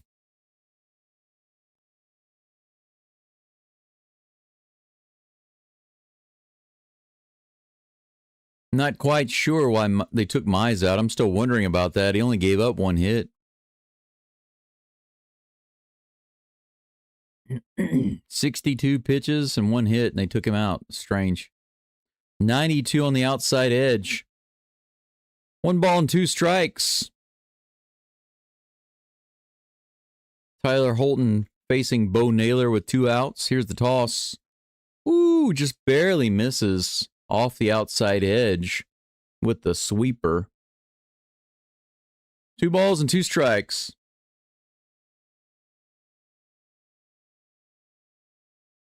Here comes the toss. Opposite field, scooped up by the third baseman. Long throw. Wow. What a play by McKinstry. He scoops that one up and basically sidearms it all the way over to first base to get the 3rd out. We got a tie game.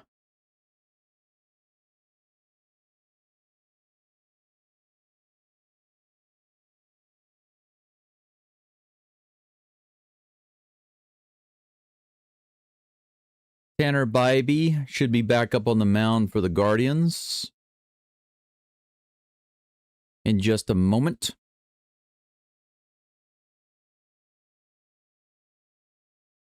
Parker Meadows due up, followed by Gleyber Torres and Kerry Carpenter.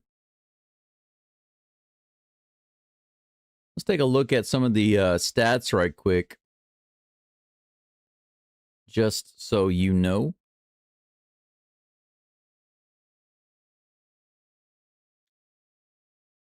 This doesn't have anything to do with the live score you see on the screen. These are not connected issues. But basically, so far in the game, the Tigers have managed 1, 2, 3, 4 hits. Guardians have just 1 hit. Just 1. Happens to be a home run. The score is 1-1. Tigers have struck out 5 times. Guardians have only struck out once, despite having just 1 hit. They've been making more contact. They have 2 walks, as do the Tigers. But what about left on base? The Tigers have missed 9 opportunities. They have 1 run, and they've missed 9 opportunities. The Guardians have only missed 2 opportunities. So the Guardians have been grounding out and flying out a lot. The only run that they have is the homer. The Tigers, on the other hand, have had many opportunities. I'm surprised that we're tied at 1. I hate to say it, but it reminds me of watching an Astros game when they have so many opportunities, and yet they don't capitalize. Here's the first pitch to Parker Meadows. Strike on the inside edge. Nice cutter. Bybee up to 77 pitches now. Here comes a 0-1 pitch.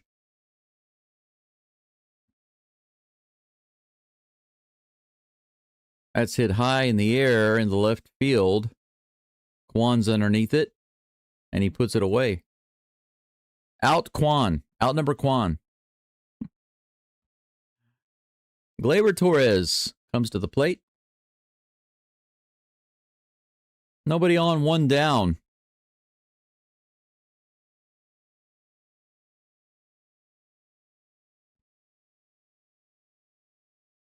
It looks like the Guardians have their bullpen warming up right now, so maybe Bibby's time is coming to an end. Swing and a miss. Nice cutter right down the middle. Torres couldn't get the wood on it. 0-1 is the count. Here comes the next lob. Low and outside. Check swing. Did he go? They say he did. 0-2.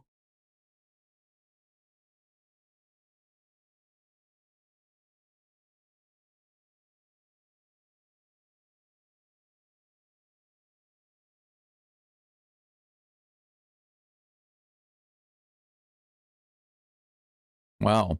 Torres has the second lowest chase rate in the MLB.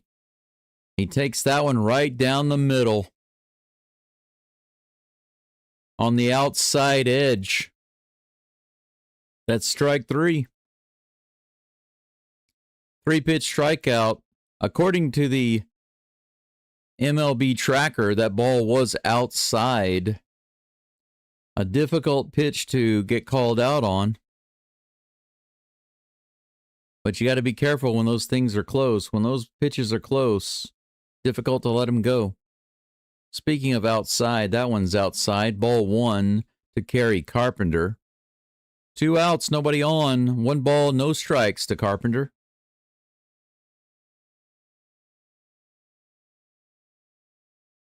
Here's the toss. That's hit up the middle. It's going to be a single. 87-mile-per-hour cutter right down the middle. 93.5-mile-per-hour single right up the middle for Kerry Carpenter, and he's on first base with 2 outs. Spencer Torkelson will come to the plate. It'll be interesting to see how long they keep Bibby in here since they already had somebody warming up. He's up to 83 pitches. Depending on what happens here, this might be his last pitcher. I mean, his last pitcher, his last batter. Here's the first toss. Up and in. Ball 1. If you're just joining the channel, joining the live stream, I would appreciate you giving the live stream a like, if you don't mind. Arigato gozaimasu. Here's the pitch. The 1-0. High. 2-0. I have a feeling that if he walks Torkelson, then that's going to be it. Bibby up to 85 pitches. Only 56 in the zone. Should be a little higher. 56 strikes out of 85 or 86 pitches. That one's above the zone again. 3-0. Torkelson batting .240 for the season. Got a good OPS though. Here comes the 3-0 pitch.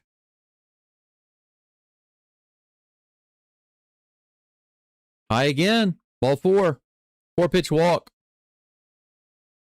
Probably going to see the coach come out and pull him out right here.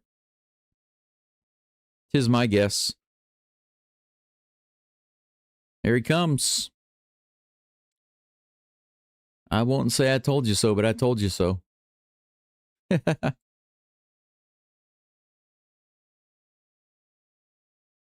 Bibby outlasts Mize, but I still don't understand why they took Mize out. I guess they wanted to go with a guy who is a ground ball pitcher. Now that they have the lead, or well, they did have the lead, but they changed it to a tie. But I don't know. I feel like maybe they're wanting to try to keep the ball in the park. Is that why Hinch pulled out Mize, or was there some other reason? I'm not really sure. I can only guess. But I will say this: the pitcher that they brought in for the Tigers his top 4, top 5 pitches are all breaking balls. So likely they're just trying to make sure that the ball stays in the park as much as possible. I can only speculate. What do I know? I'm just some guy in Japan. Some American in Japan out here in the middle of nowhere, hanging out in an old house with all of you good people. With a piece of mozzarella cheese.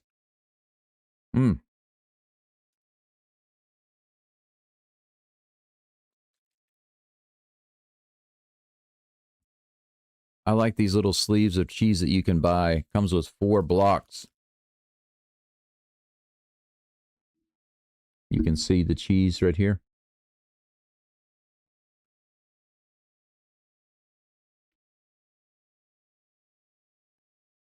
This one says mozzarella, mozzarella, mozzarella.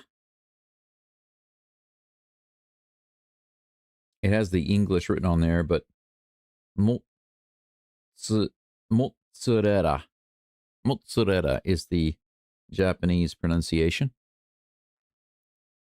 It looks like Eric Sabrowski is going to be the new pitcher for the Guardians. He's going to be facing Riley Green. 2 outs and 2 runners on, first and second. Another dangerous situation for the Guardians. This is hit out into center field in the very first pitch and caught. The rookie puts it away.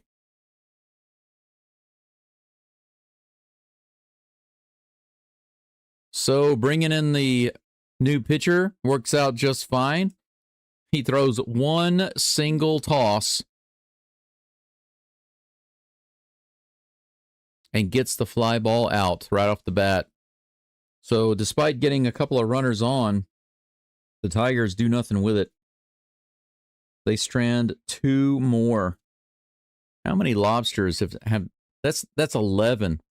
11 runners on base that the Tigers have not advanced. That's crazy. I would be going crazy right now if this were the Astros. It just makes you want to pull your hair out as a fan when your team has opportunities to move men around. 11 different guys on base, and you don't even advance them a single base. The number 11 is not stranded runners at the end of the inning. These are just runners that were on base that they did not even move around. It's terrible. Guardians need to get guys on base. They still only have 2 that have been on base that they didn't move. And those came from walks. 2 walks that were issued by Mize.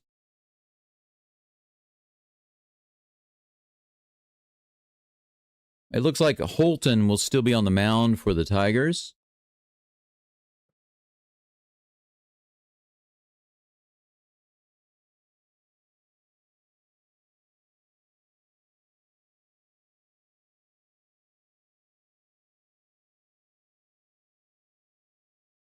Bottom of the 5th coming up in just a moment. Gabriel Arias, followed by Chase DeLauder and CJ Kafus. These are the Guardians due up. The Guardians are going to have to get serious real soon if they want to even the series and stay in this playoff race. Here's the first pitch, grounded foul down the third baseline.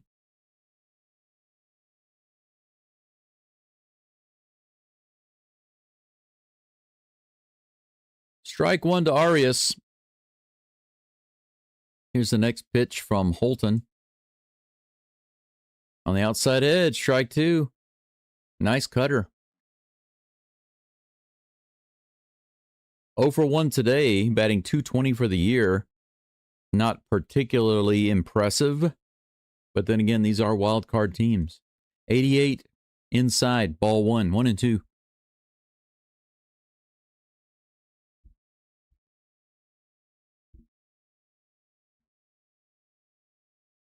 Here comes a 1-2 pitch. Swing and a miss. Gets the strikeout on a terrible pitch in the dirt.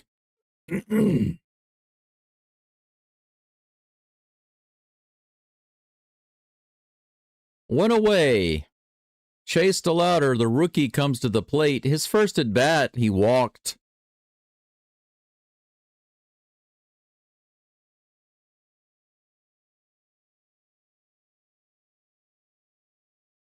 First pitch, he fouls off on the first base side.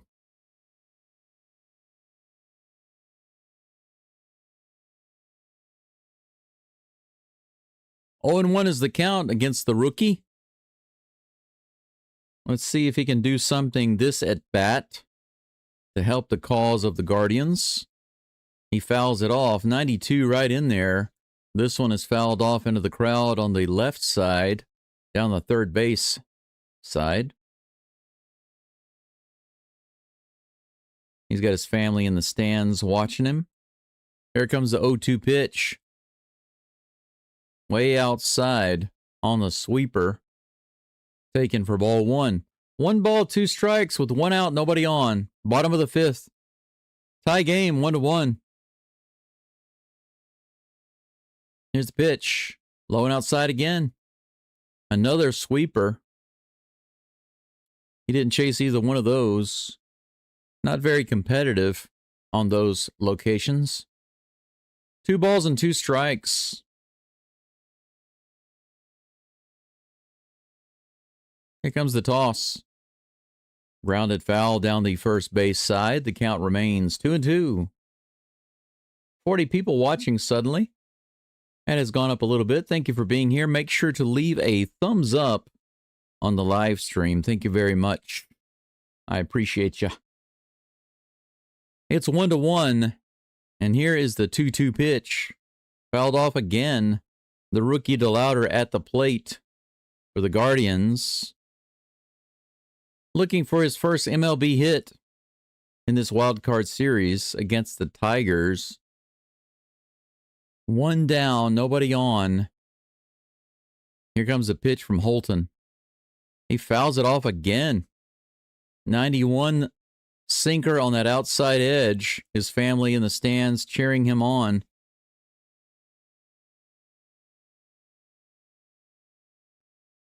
Seven pitches. This is going to be the 8th. Here's the toss. That's hit to the second baseman. Should be a ground out, and it is. So he gets the bat on it.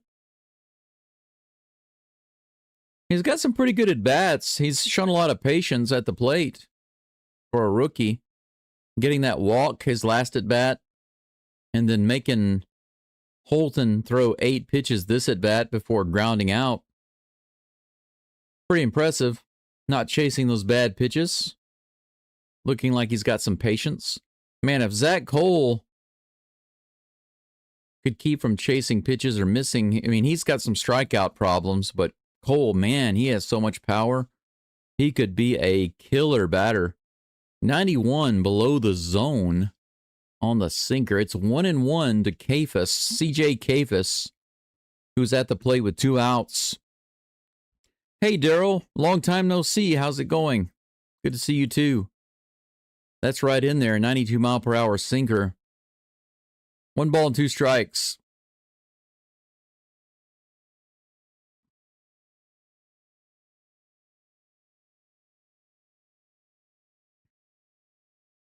Here's the toss.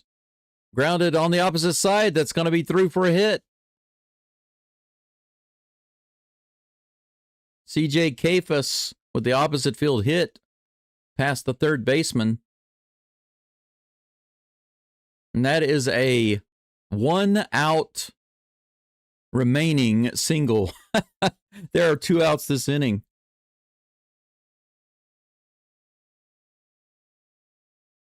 That is only the second hit of the game for the Guardians.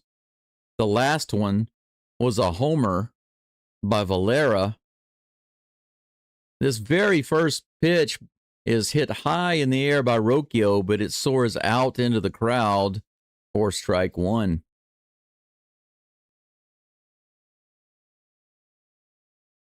Daryl says, doing okay. Finished yard work. That's good. I've got some yard work to do, but I've been kind of lazy about it because with the change of seasons, I'm waiting for the grass to kind of slow down. I don't want to cut it 2 more times. I'd rather just cut it once. Being a little lazy.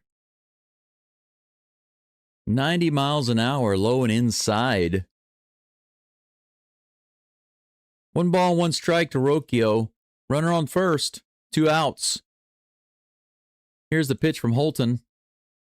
That's a strike on the inside edge. Nice cutter. And 1 ball and 1 ball and 2 strikes, rather.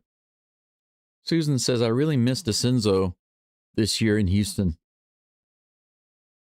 Me too. This is a bouncer to third. He throws it to second to get the easy out, the easy force. And that's going to end it for the Guardians. They start their rally a little too late with 2 outs, and they strand or force out a runner on the fielder's choice.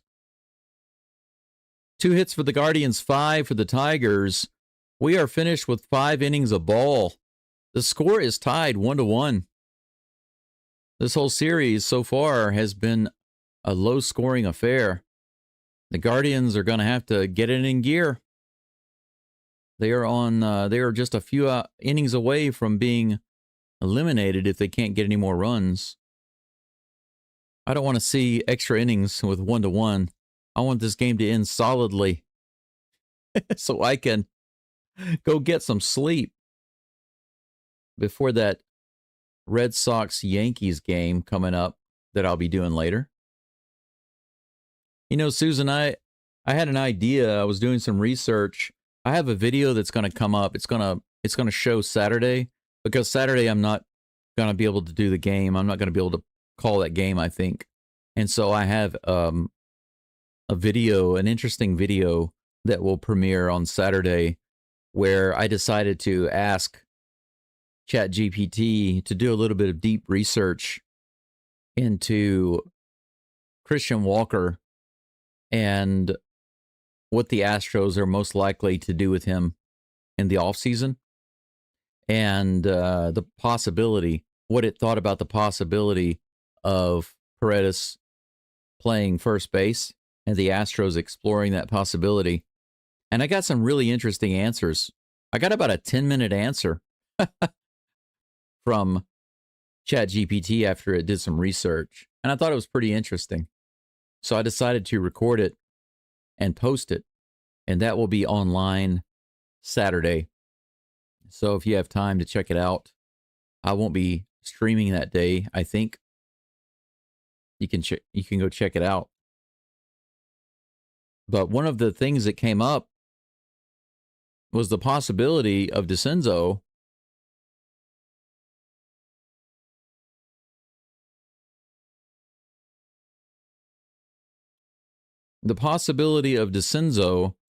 playing first base. What do you think about that? Didn't mean to stop that preview so early. First pitch is a strike. Winfield Perez at the plate. 94 low and inside for ball 1. 1-1. They were just showing the replay of the runner crossing the plate. Dingler did not cross the plate before the tag was made.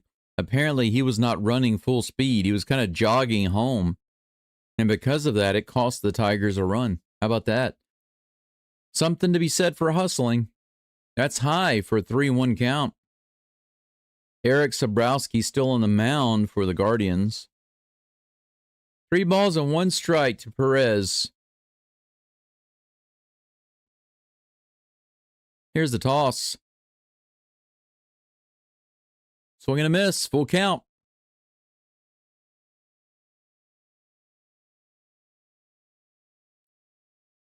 Gregory says, I want to see a lot of home runs. In this game, I don't think these are home run teams. Might see them in the Red Sox-Yankees game.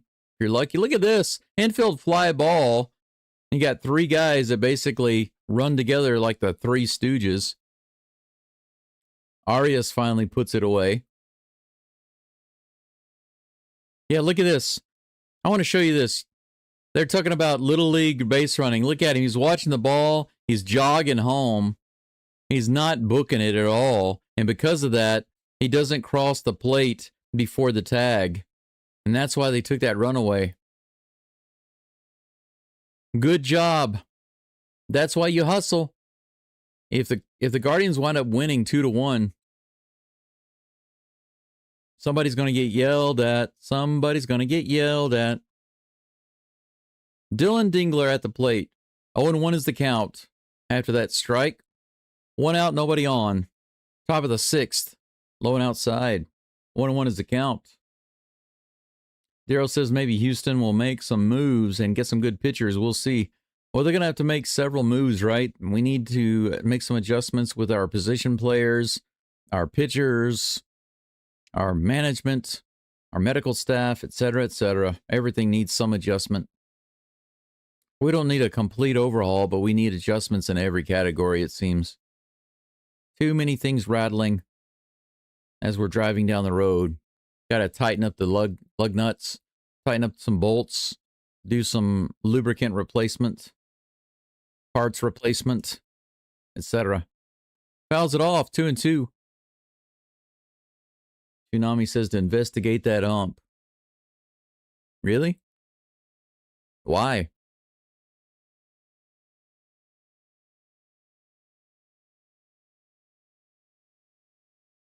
Susan says, I think Bryce will be a big factor next year.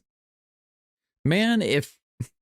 I will say this, Susan. If Bryce and Cam and Cole, if those guys got hot, can you imagine if they all had a hot year? And all of the Astros veterans got their act together. And the whole team, we had some good pitching. Hey, look at that. It's low. Ball 4. Dingler walks. 1 runner on, 1 out. Zach McKinstry due up next. Eric Sabrowski still on the mound. 13 pitches now. 6 in the zone for strikes. Gregory wants to see Christian Walker for 1 more year. I could have guessed that. But actually, the AI thinks that there's not a really high possibility of Walker being disappeared by the Astros, but it does admit that there's also up to a 50% chance of that happening. That pitch is high. The curveball misses, and the count's 1-1 to McKinstry. But that's the thing, Gregory, to your point. Because the Astros signed him for a few years, and he's getting $20 million a year, basically. 94 on the outside edge, strike 2. 1-2 is the count. Because of that, they obviously believed he could provide some value for the next few years at first base and at the plate, you know. He's obviously not a star, but they were expecting him to perform at a certain level. And so if they can work with him, then they will, I'm sure. But likely they're going to do some experimentation with some people at first, likely Paredes. The Astros would be stupid not to at least give Paredes some workout at first base because he can play it. Here's the 1-2 pitch. Swing and a miss. Strike 3. Sabrowski gets a K, and that's out number 2 against McKinstry. Sabrowski over McKinstry.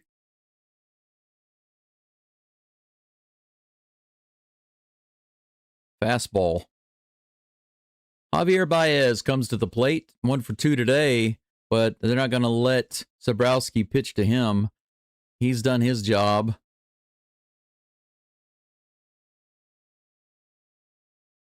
Hunter Gaddis, the right-hander, is going to be in for Sabrowski. So they're going to have a short break while he comes in. Welcome to the game, Mr. Gaddis. Short break. So the Tigers have one runner on with 2 outs, and Gaddis is coming to the mound to warm up. So, yeah, I do believe that the Astros will explore other options while at the same time seeing how Walker does leading up to and going through spring training. And that will determine to what extreme they make some changes, Gregory. That's the way I feel. So it really largely depends on 2 things, in my opinion. Maybe you could say a third thing, but primarily 2 things. One is how Walker seems to be doing preseason. Number 2 is how other players like Paredes seem to be doing preseason. Because if Paredes looks really awesome at first, then he could either get playing time or get the primary spot over there. And then the third option, which is not as important as the other 2, is if the Astros have a really good deal that they have access to for a replacement where they could also offload Walker without losing too much. If that happens to work out, which there's not a high percentage chance of that happening, but if the chance arises, then we could see Walker get offloaded. But like I said, I don't think that chance is very high. I think at most maybe 50%. It's like a coin toss that could happen. But anyway, if you have time on Saturday to listen to that recording that I had of AI, you'll hear all of that discussed. It's pretty interesting. Gaddis throws the first pitch in the bottom of the zone. Baez at the plate, and he fouls it off for strike 1. Runner at first and 2 outs. Scores 1-1 in the top of the 6th. Susan says Dodgers were knocking the ball last night. 2 by Teoscar and Ohtani. I couldn't believe it. Ground ball through the left side. Baez has another hit. 2 hits for Baez. 4 for 6 in the series. He's doing pretty well. If they play another game, they might not want to pitch to him tomorrow. Right in the bottom of the zone, right below the zone, actually. Runners on first and second. Once again, the Tigers have runners in scoring position. 2 runners on with 2 outs. First pitch is a ball to Parker Meadows. Hunter Gaddis is on the mound for the Guardians. Fox at Bat says, I know my comment won't be popular, but I have confidence in Walker. Here's the pitch. This is hit high in the air. Should be out number 3. Center fielder's over. Left fielder's over. Whoa. A little miscommunication there. The rookie takes it. It looks like he thought maybe at the last moment the left fielder was going to come in. But he almost botched it. His family's like, phew. Yeah, look at this. He's like, I got it. And he's underneath it. And the last minute, he looks and is like, oh, yeah. Okay, good. You didn't run into me. Guardians get out of another jam. And the Tigers strand a couple more runners. 14 total runners left on base and not moved around by the Tigers. That's crazy. Tigers are getting runners on base right and left and just leaving them there.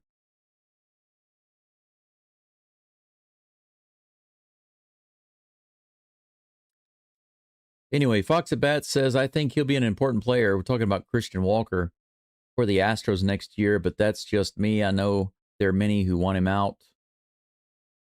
Yeah, you're singing the song of Gregory. Gregory loves Walker.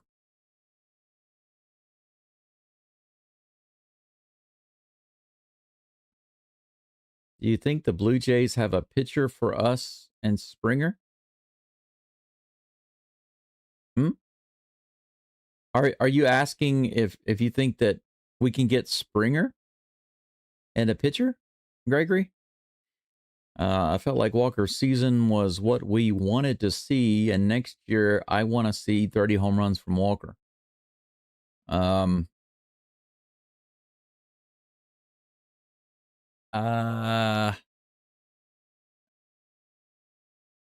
would say that we definitely expected a little more from Walker. He fell short because he underperformed. And Walker is a solid so-so player. When Walker has a good year, he's a so-so player. And he was below so-so this year.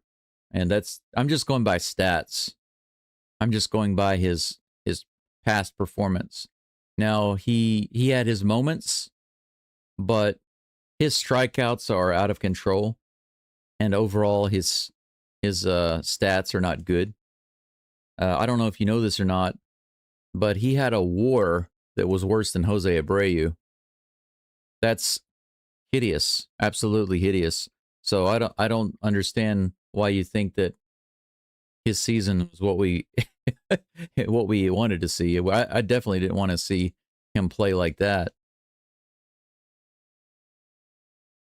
McKinstry gets a fly ball on the very first at bat by Stephen Kwan. That's 1 up and 1 down. Tyler Holton on the mound. Walker had a ton of at-bats this year, and that's what it took for him to get the amount of home runs that he had.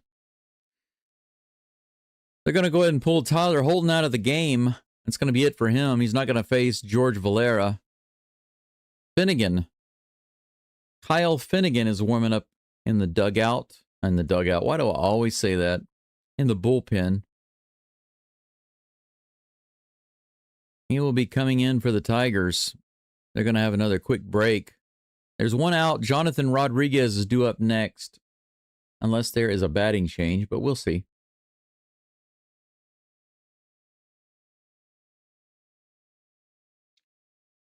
Fox at Bat says, I think that Walker was at the same level as everyone else.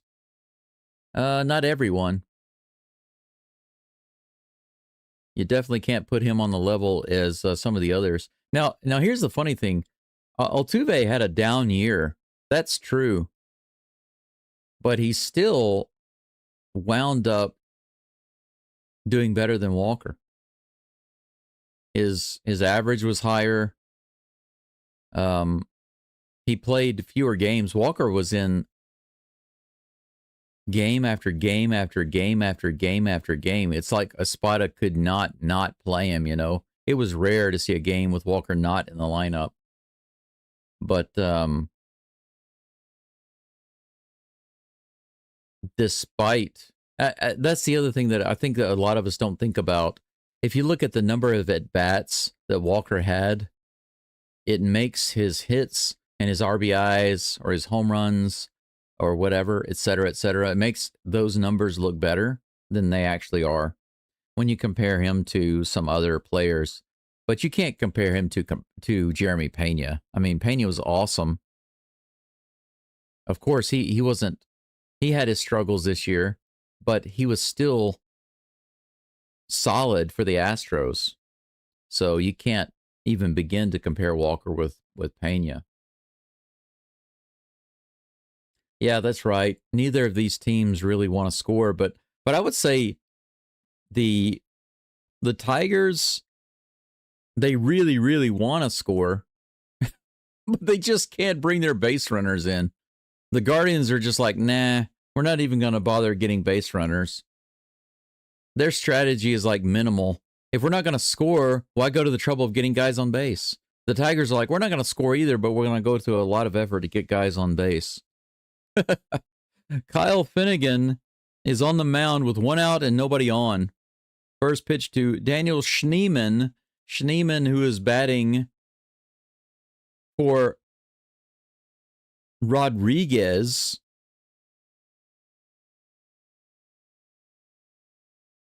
Rodriguez was batting for Valera. So this is the second pinch hitter. 97 in the bottom of the zone, and that is a strike. The count is 0-2. Holy cow. Shine says, do you think the Guardians can actually win this game? Of course they can. Why not? Here's a pitch, 1-1. Strike 3. That's a terrible at-bat for a pinch hitter. 3-pitch strikeout. That ball was in the dirt. Half swing. Struck him out. Out number 2. Jose Ramirez due up. Hey, Ron. Good to see you. Thank you so much. I appreciate you. Good to see you. And I wish you a good day. Or good afternoon, good evening. Here's the first pitch to Ramirez from Finnegan. Outside. 98-mile-per-hour fastball, ball 1. Susan wants to know, who in your opinion is better, Walker or Goldschmidt? I don't know the stats on Goldschmidt, but I'm going to say Goldschmidt just right off the bat because I am unimpressed with Walker. Now, I'm not a Walker hater, but I had larger expectations for him, and I was actually kind of excited when they first got him because I thought that he could do well, but he fell far short of where I thought he should be. So I'm not particularly impressed. Like I said, I've said this several times before in previous streams in the Astros games. I'm just tired of getting so-so players. I want us to get some good players. Walker's just not a good player. 2 balls and 1 strike. Check swing low and inside. 3-1. 2 outs and nobody on. Ramirez threatening to walk right here.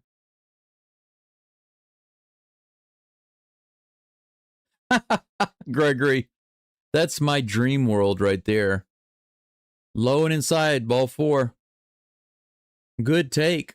That was a good at bat by Ramirez, not swinging at that stuff out of the zone. And we have a 2-out base runner for Kyle Manzardo, who'll be up to bat in just a moment. Gregory says Springer and a few pitchers from the Blue Jays for Walker. If that could happen, how awesome would that be for the Astros? That'd be a massive win. 96 in the bottom of the zone, strike 1 to Manzardo. 0-1 is the count. I think they would be on drugs. The Blue Jays managers and owner would be on drugs to make that deal. Woo, low and outside in the corner, but called a ball. 1-1 is the count. Angel says Pete Alonso's looking for a winning team. Yep, Alonso's one of those guys that came up on my radar. You know who I'd really like to have right now for the Astros? Ground ball to the first baseman. Torkelson, I believe. He picks it up and steps on the bag, and that's going to be out number 3. That's going to be out number 3. And that's going to be a short break for you and me. Well, for you, but not so much for me. That's the end of 6 innings. The game is still tied 1-1. 6 hits for the Tigers, 2 for the Guardians. 1 error for the Guardians. The Guardians have just as many errors as each team has runs. Hunter Gaddis should be still on the mound. He's only thrown 4 pitches. Gleyber Torres due up, followed by Kerry Carpenter and Spencer Torkelson. But getting back to the discussion of first base, you know who I'd like to see come over to the Astros if possible for first base? Josh Naylor. Because he's a young guy. He's on fire. He's a lefty. He bats lefty, right? He'd be a good long-term option for first base, a guy that we could keep for a while. That's my feeling. But what are the chances of that happening? Yeah. Foxbat says, but Altuve is Altuve. Yeah, I mean, all you can do with Altuve is have a little patience with him. You know, he's gotten to a point where he's not just a veteran. I mean, you can't easily tell Altuve what to do. I mean, he's an old dog. You can't just teach an old dog new tricks. You just have to try to work with him and work with his style. You know, you can't just change his style. Now, the good thing is, and I don't think anyone has mentioned this that I've listened to this year, but even though you can't necessarily change Altuve's style because he's a veteran player, at the same time, it's possible that Altuve himself will recognize that he's going to have to make some changes to his style and alter his approach. And that's just because he's getting older. So he can't really do all of the same things that he used to do. And if he wants to help his at-bats, he's going to have to make some modifications. You know what I'm saying? So hopefully he'll recognize that and make the adjustments. Focus on his strengths. First pitch is in there for a strike to Torres. Here's the next pitch from Gaddis. That's high. 1-1 is the count. Gregory says add Altuve's and Walker's stats together. It's a perfect fit. Yeah, if you add their stats, like their home runs and their RBIs, then you have like the guy that I want for first base. That's true. You know, it's funny because if Walker had the same batting average as Altuve, just got that little bump, just that alone would have provided a lot more to the Astros this year.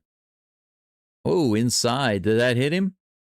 Yeah, got him. Got him on the shirt, looks like. Got him on the jersey. Torres is going to go to first base. That pitch was too far inside. Hit by pitch. Man, you talk about barely. Wow. Crazy. Runner on first with no outs. Kerry Carpenter at the plate. Here's the toss from Gaddis. High and outside, ball 1. Angel says, I'm more intrigued if Pena is going to stay or go. Yeah, that's very, very important. Now, if Pena goes, then Paredes easily will slide right back in at third base, which is where I'm sure he prefers to be. So we won't have any issues covering shortstop.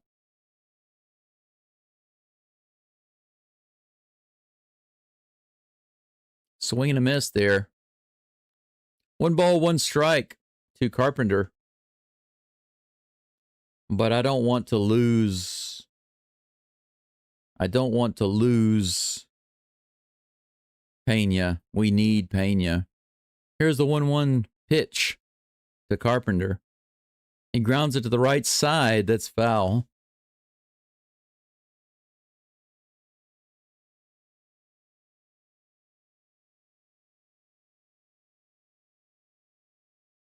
It was called a foul ball. He went in and threw it to second base anyway, and then they threw it back to first, but there was nobody there to get it, and it just kind of went over the head of all the players over there. Kind of ridiculous. You can see right here, they called it foul. He throws it to second anyway, and then look at this. He just lobs it over. Nobody's looking. What are those retards doing? Look at those retards out there. Check swing, low and outside. They say he didn't go. And it's going to be 2-2. Oh, Fox at bat, you're going to have to reload. If you want to see the update on the likes, you have to reload your screen because I got a lot more than 11 likes. Here's the pitch. That's hit hard out into right field and foul. Current likes are 37. About 65 people listening in right now. If you have a moment, put a thumbs up on that live stream. Guardians have another pitcher warming up in the bullpen, a lefty. Here's the 2-2 pitch. Fouled off on the first base side. Carpenter keeps the count 2-2. Runner on first. Torres, after having his jersey brushed by the ball. No outs. Here's the 2-2 pitch from Gaddis.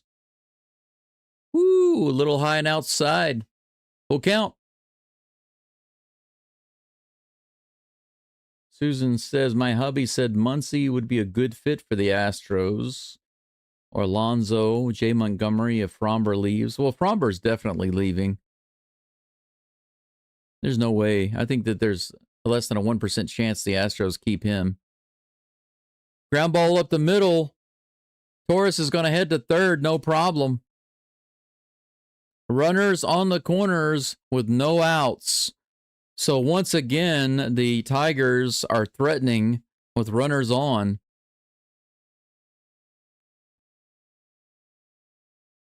They've had so many opportunities. Just a ground ball right past Gaddis and up the middle. Just hit the gap on that grounder.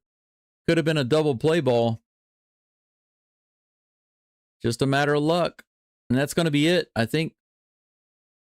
Gaddis comes out. Nope, they're not going to pull him. They're just going to have a little talk with him.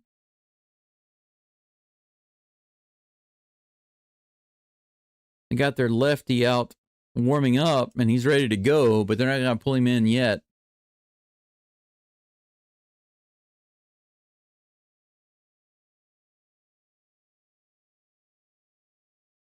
Runners on first and third. With Riley Green at the plate. Hunter Gaddis on the mound.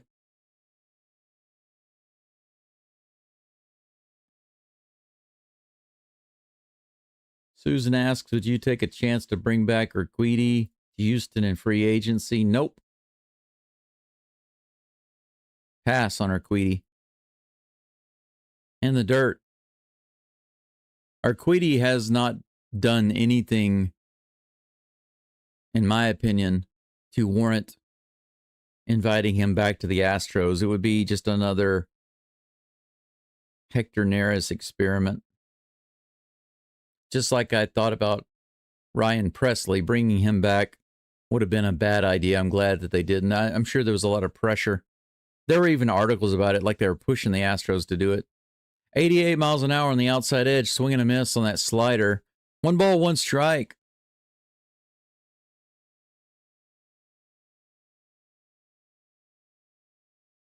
That's actually Torkelson at the plate. Earlier they were showing Riley Green, but he's on deck. Here's the toss. High, 2-1. Zacarias Arandas, says Fox at Bat. Zacarias Arandas. Who's going to do the Zacarias Arandas commercial if Pena leaves Houston, you know? He can't leave Houston. He's got to stay, right? Here's the toss. That's hit hard into left field, but it's shallow. Quan grabs it, and he brings it in. No way to tag on that. Torkelson flies out to shallow left field. It was high, but not deep.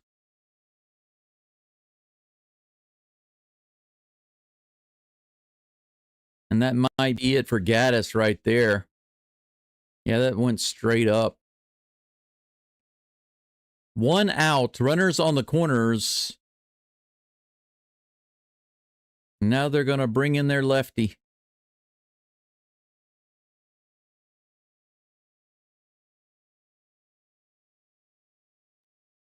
Heron, number 29. Get in the game, boy. Get out there. Hustle. He's going to be facing Riley Green for his first batter. Angel says we really need a couple of quality starters and a closer, but good ones Not the ones you find at Walmart on a rollback price. You don't want anything in the bargain bin. You don't want any of those $1 DVD pictures. You don't want any of those B movie pictures. The movies that you never heard of. Like Exterminator 4, The Reckoning, or something like that. You don't want that type of a picture. Why not?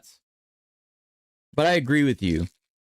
We definitely need, I would say for starting pitching, we need one guy, who might not be an ace, but really close to it. And then we need another pitcher who can eat innings like Ronel Blanco used to do. And then we need some relief pitching help. And so I think you're perfectly right on that, Fox. I agree with you. I'm sorry, Angel. I agree with you completely. Foxabat says, I think the only free agents for the Astros are Caratini and Frombler. Yeah. Frombler. The Frombergler. I could be wrong. And Caratini, I think Caratini's 100% going to re-sign with the Astros. Unless he can get a better offer somewhere else and he wants to go somewhere else. But otherwise, I think the Astros must absolutely do everything that they can to keep Caratini. First pitch coming in from Heron, 81 up and out. Ball one.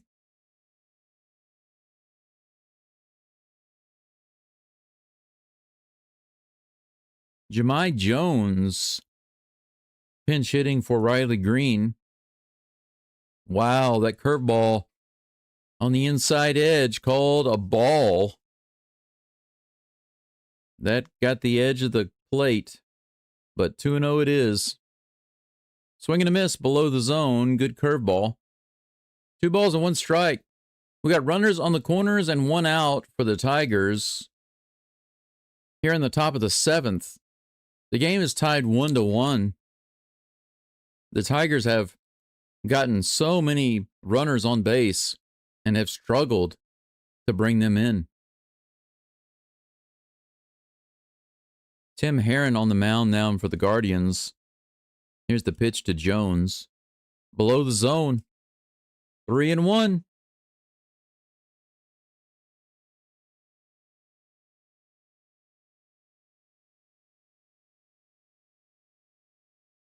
Yeah, Pena is coming up on free agency. Woo! Oh my gosh.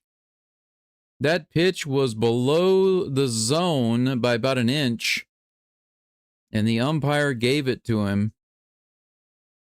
So he took one away and he gave one back. So that's a full count to Jahmai Jones. Here comes the pitch from Tim Herron. Swing and a miss. He got a strikeout. He's a little fired up after that. Strikeout right below the zone. Swing and a miss. 2 outs. Another couple of lobsters for the Tigers. They're up to 18. 18. They're going to take Winsel Perez out of the game. Or Perez. I just noticed that the accent mark on his name is in a different spot.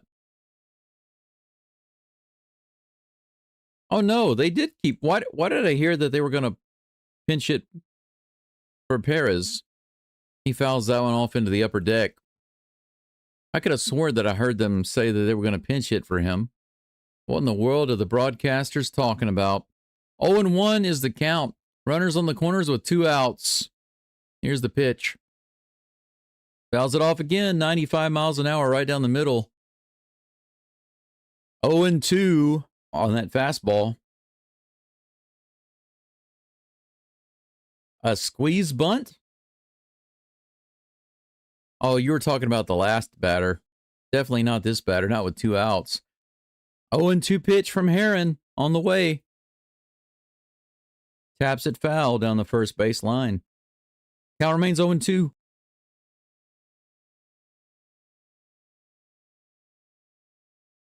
Crowd is gunning for a strikeout right here. I thought that 2026 was the last season for Pena, but could be wrong. Maybe I'm just not one to think about it. 95 right in there and fouled off. The count remains 0-2.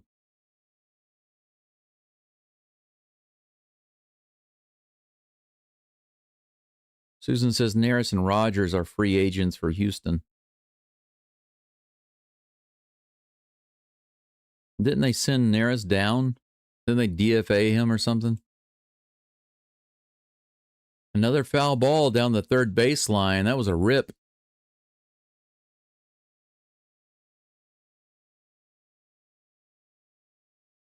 I think Rogers and Neris, they're done. Maybe Jacob Melton is done. Another foul ball down the third baseline.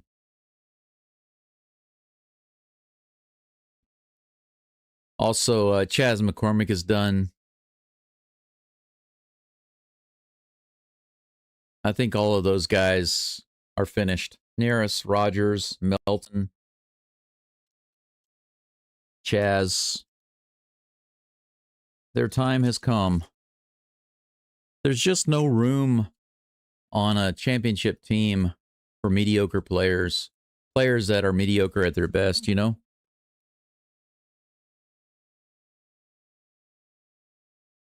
Another 0-2 pitch. How many foul balls are we going to have from Perez?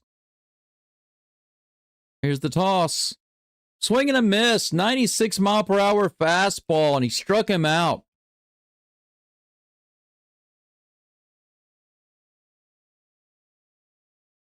Aaron comes out of the bullpen, picks up a couple of outs. Tigers strand 2 more runners.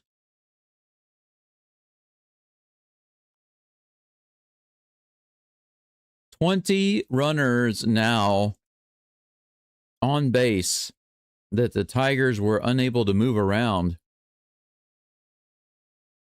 Unbelievable.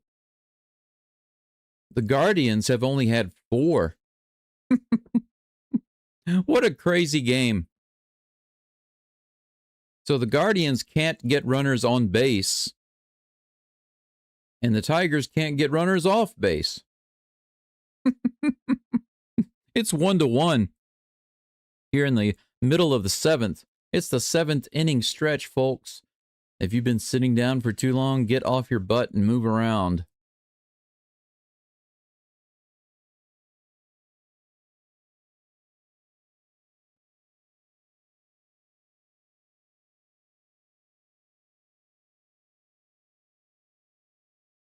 Yeah, Ryan, I was thinking that Pena had more than a year left on his contract. Yeah, I was thinking that it ended in 2028, so I think you're right. Fox Bat says, according to me, Pena has a contract until 2028, which would mean he would be a free agent. At 26 and 27, he would be in the arbitration. Well, he's in arbitration, but they haven't had any luck with him yet. Of course, there's still time to work things out, but a lot of people are starting to worry about it. You know what I'm saying? I mean, for good reason. Pena has established himself as not only a good player, but he fits in really well with the Astros, and he contributes a lot to the team and the culture and everything. I think that not having Pena on the team would be a really big disappointment for the fans and a big blow to the team. But are they going to be able to pay him? That's the question. Especially since he had another really good year, you know? Kyle Finnegan back on the mound for the Tigers, facing Bo Naylor. 96 right in the bottom of the zone, strike 1. Bottom of the 7th. Are the Guardians going to be able to get a lead? Here comes the 0-1 pitch.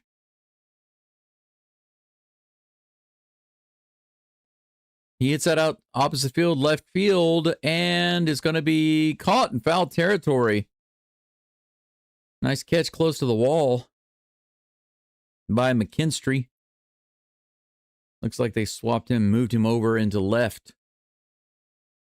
1 down. Gabriel Arias comes to the plate.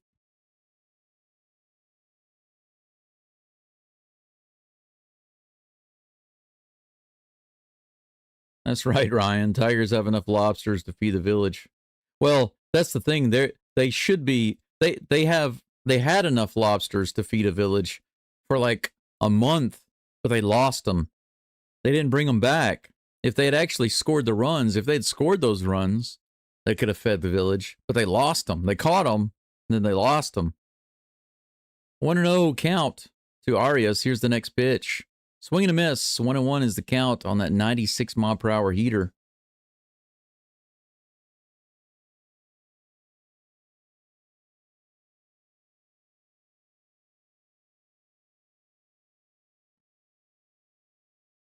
Here comes the 1-1. Bounce down the third baseline. That's going to be fair. He rifles it over to first base, and that throws off the bag. But they say that he got his foot on the bag, and Arias is out.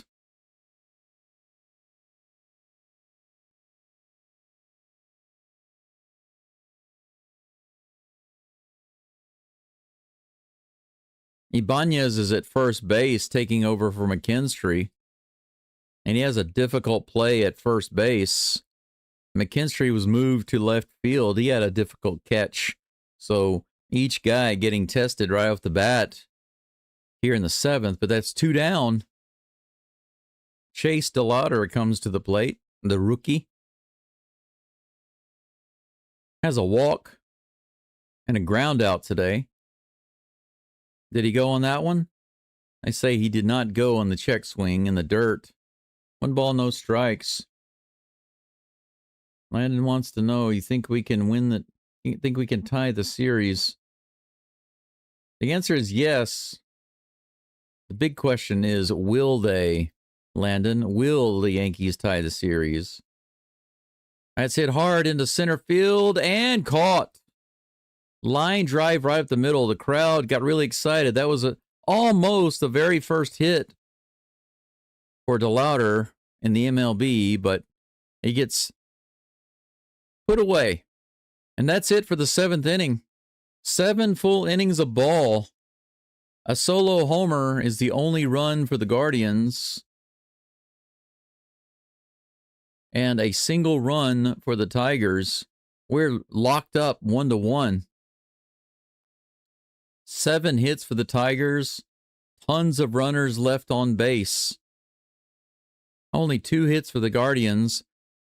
Only a handful of runners ever even got on base. Angel says, Pena just switched agents this year, so let's see if Jim opens his checking account. Yeah, if I'm not mistaken, Angel, he went with that difficult agent, right? The infamous agent who is not particularly easy to satisfy, right? That's one of the main reasons why everybody was getting upset. In my perspective, it was because prior to that agent, the Astros had a chance to work something out with Pena and lock him in.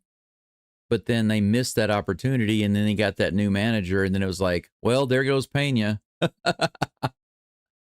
Just like Bregman. Sayonara. But like you said, we'll see. We will see. You know, one of the things that they talked about Jim Crane is that if he really believes that a player or a trade or a move will give them an opportunity at a championship, then he will definitely make the move.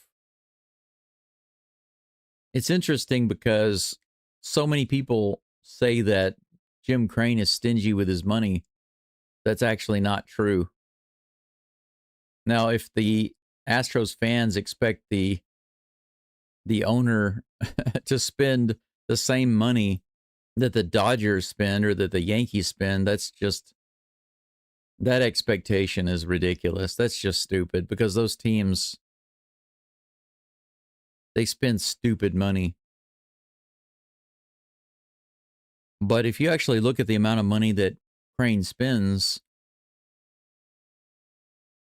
he's not thrifty, but he's also not a big spender. He's kind of average.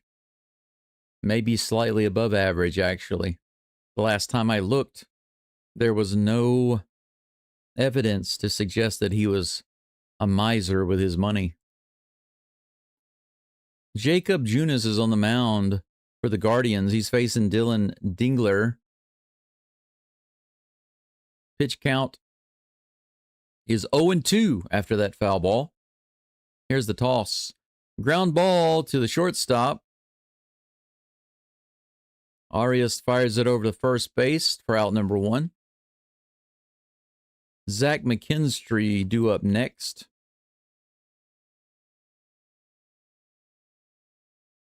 Got about 81 people following along right now. As it gets longer in the game, more and more people start pouring in. I appreciate you stopping by to check out the game. Be sure to leave a like on the live stream if you don't mind. 85-mile-per-hour changeup right in the upper outer corner for strike 1. McKinstry's 0 for 2 today with a walk. Swing and a miss, slow and inside. As he started him off up and out, this one's low and in. Complete whiff. 0-2. Here's the toss. 87 below the zone. That changeup misses and he doesn't go after it. 1-2. Got about 43 likes and 80 people following along. I need that up over 60.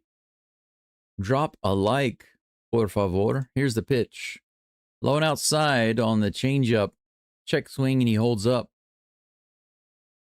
2-2. 1 out, nobody on. Here's a toss. Low and inside in the dirt. That's a full count. The fastball missing its mark.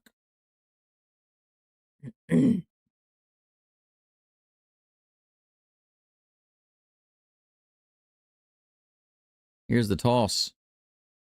Woo, inside, almost hit him. Ball 4. That's a 1-out walk for Jacob Junis. Zach McKinstry hits to first base. Now to bring up Javier Baez. A moment ago, they showed Baez on deck. And I thought, man, he looks a lot like Isaac Paredes. Paredes.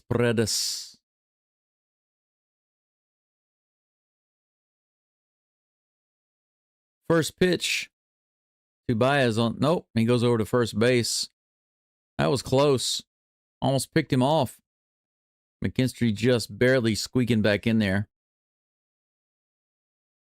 Angel says, yeah, Scott Boras. Yeah. He has Bregman, Soto, Pena, Pete Alonso, among many others.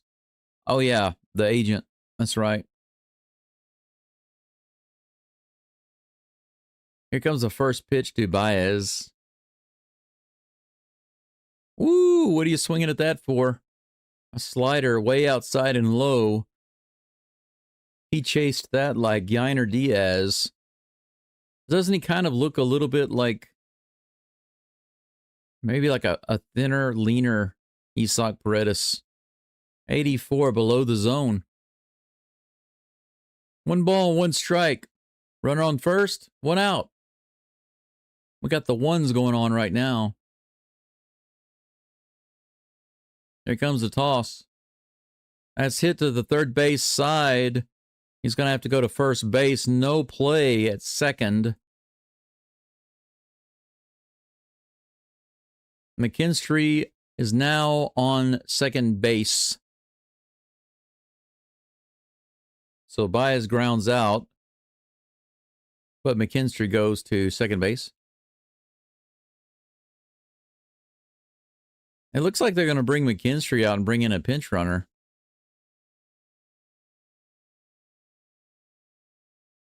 Are they going to change pitchers?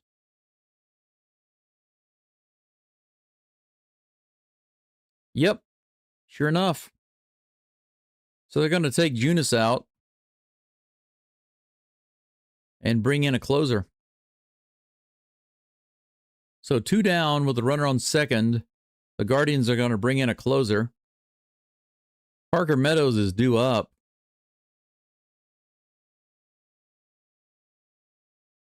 We'll see if the Tigers make any changes. They might not, but we'll see.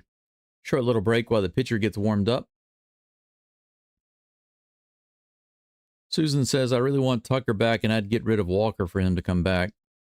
Well, I agree with you, man. That would be a no-brainer for me. I mean, if you could choose between Walker and Tucker, I mean, even half a Tucker would be at least as good, if not better, than Walker. But Tucker in prime form is a good guy to have on your team.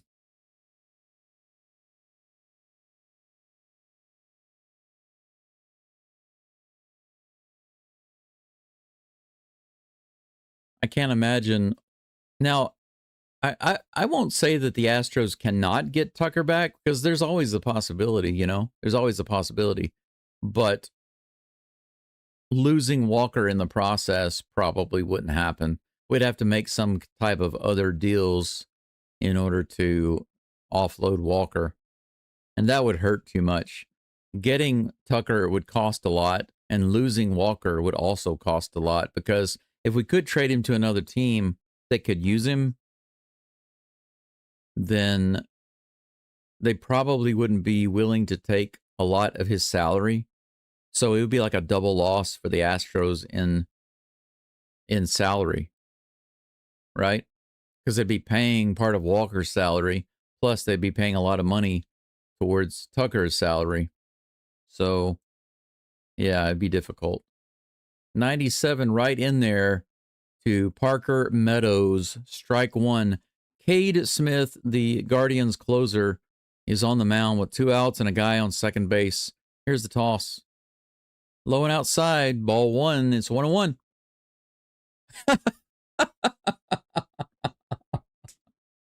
Yeah, maybe I need to stop talking about Walker. I mean, I'm not bad-mouthing him. If he turns it around and he has a good spring training and comes in playing much better next year, I'm happy. That's what I want. That's what I would prefer to happen. 1 ball, 2 strikes to Meadows. But yeah, Angel, you made me laugh there. Swing and a miss, ball in the dirt, 86-mile-per-hour splitter, and he goes after it. Meadows, speaking of Meadows, he went digging in the meadows for that one, digging in the dirt. Cade Smith gets a strikeout on a ball in the soil, in the deep soil. That's going to end the Tigers' bid for another run. They strand another runner on base, which seems to be the theme of the game for the Detroit Tigers. Get them on and leave them there. 22 lobsters.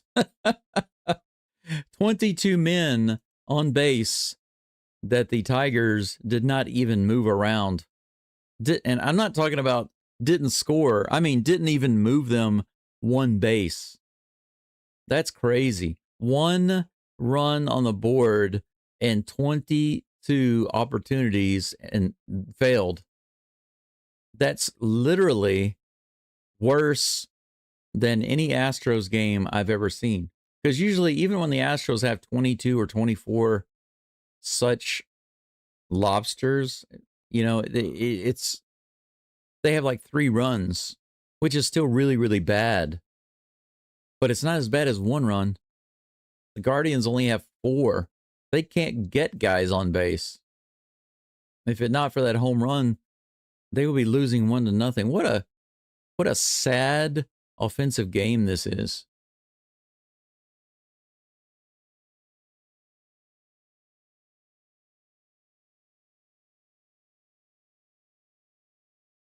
Susan says, I love Walker too. We just missed Tucker. Sorry. Yeah, I missed Tucker too.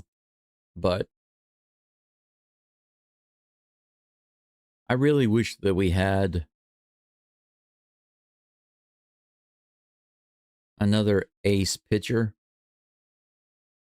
and another star position player. A guy that just doesn't slump even when the whole team is slumping, a guy that just doesn't slump. You know what I'm saying? Sometimes you see teams like that in various sports. When guys just always on and always tearing it up, even if the team sucks.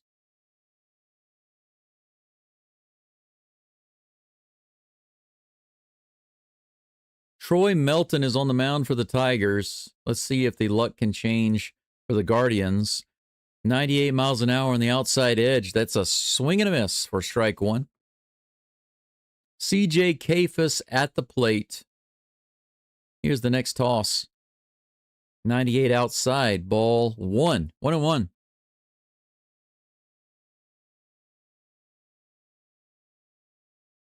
But yeah, Susan, I wouldn't say that I love Walker. I definitely don't love Walker.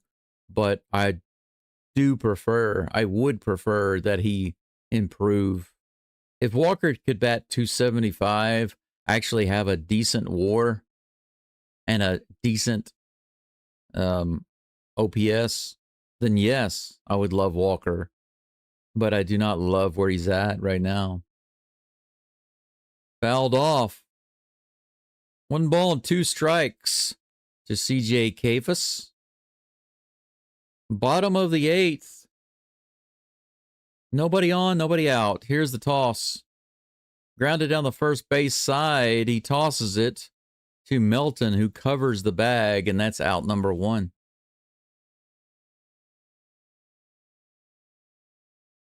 Got almost 100 people following along right now. Thanks for tuning in and listening.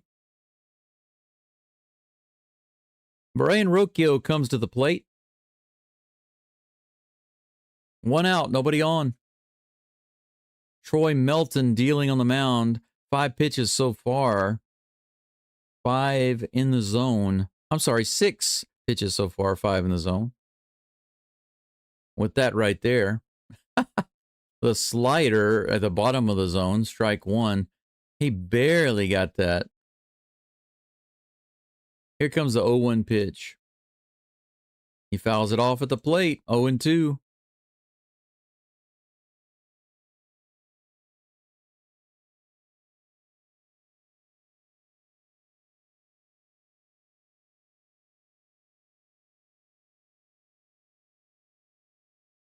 Here comes 0-2. Whoa, that's blasted to right field. That is a no-doubter home run for the Guardians. A blast from Brian Rocchio here in the bottom of the 8th with 1 out. The Guardians finally take the lead in this game. They take it back. 2-1. That was a blast. He cranked that.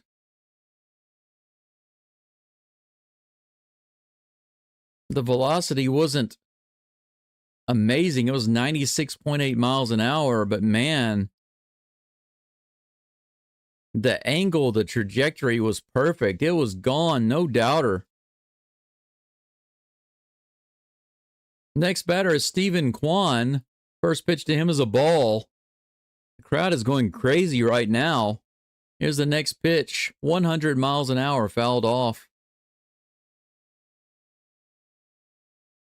So that's what it took. A pitching change for the Guardians to finally get another run on the board. Here's the next pitch to Kwan. The 1-1 on the inside. Strike 2. 1-2 is the count. Angel says, I don't think Walker's going anywhere. His contract is not favorable, but I think the Astros are going to start that performance policy, or performer, you're gone. 99 up and outside, 2-2. 1 out, nobody on. 2 balls and 2 strikes. Lots of energy and buzz still going on in the stadium. And that's hit into right field all the way to the wall. It's fair. Kwan is going to buzz to second base with a double. So it's not over yet. 1 out, runner on second. Daniel Schneemann due up next. Here's the home run pitch. Right in the middle of the zone there. Nice swing by Rocchio. Yeah, Angel, like I said earlier, I think that there's a 40 to 50% chance of the Astros finding a way to offload Walker, and that is only if they have a good replacement, you know? Tigers are now having a little meeting on the mound with the pitching coach.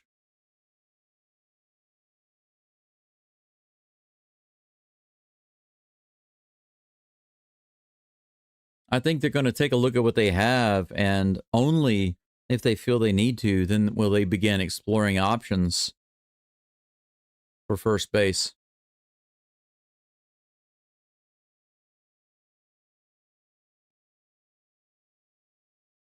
All right.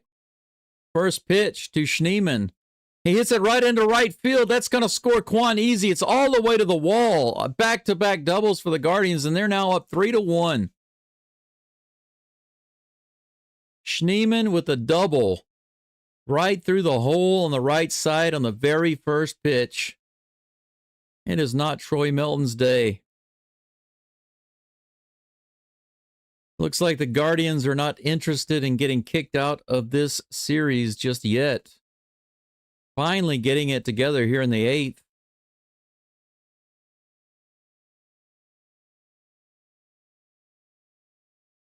Right through that hole.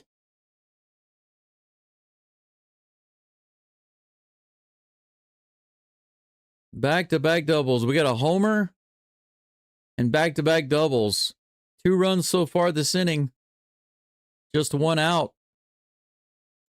3-1. Bottom of the 8th.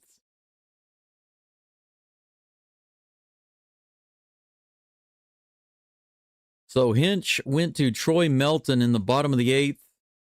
And he's given up 3 hits, 3 big hits. A homer and 2 doubles.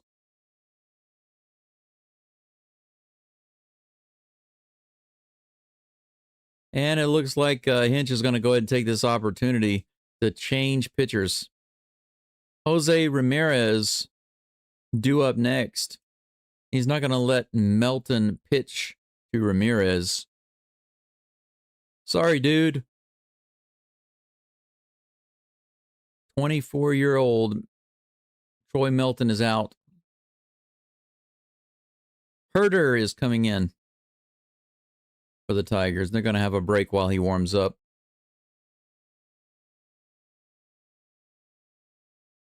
It is almost 5 o'clock in the morning here.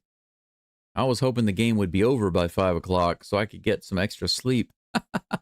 So much for that. We still got one more inning of ball to go. Now, if the Tigers do not score in the top of the 9th, that'll help shorten the game a little bit. So we'll see. But you know what, Angel? One of the things that I don't understand about baseball, I think is stupid, is that real life jobs, okay, real life work doesn't work the way baseball contracts work, you know? Can you imagine going to a company and getting hired? It doesn't matter what the position is, office worker, factory worker, fry cook, doesn't matter. Can you imagine coming in and then looking at your resume, seeing what kind of experience you have, etc., and then giving you a contract for like 4 years, $40,000, $50,000 a year, etc., guaranteed, and a no fire contract. So if for some reason you just aren't performing as well in your job, they can actually tell you to stay home, but they can't just send you to another company and they have to keep paying you. That makes absolutely no sense at all. That's the thing I don't understand about these contracts, is because these players, not only do they get injured, but they often just don't perform. They don't play well. They go into these long slumps, and yet they're still going to make the same money. It doesn't really matter how they play at all. It literally doesn't matter how they play. They're going to get the same money. You take a player like Walker, just as an example. He's, 34 right now? And he gets a 4-year deal making $20 million a year. I mean, do you really care? Does he really care? I'm not saying he doesn't, but does he really care about how he plays? I mean, at the end of that contract, is he going to be playing much more in the MLB? Timeout called by the umpire. The Tigers have intentionally walked Jose Ramirez.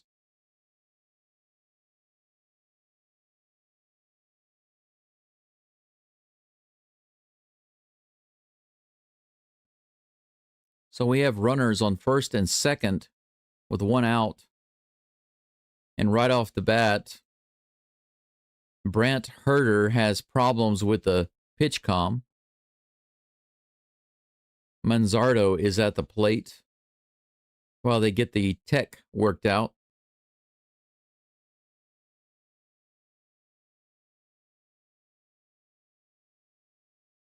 Almost 3 p.m. Yeah, Central Time Zone.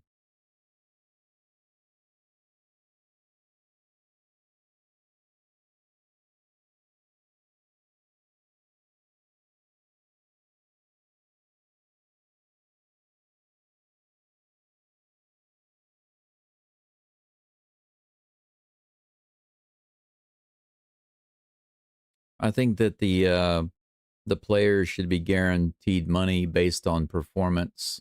I mean, if I get a job and my performance is not good, I lose my job.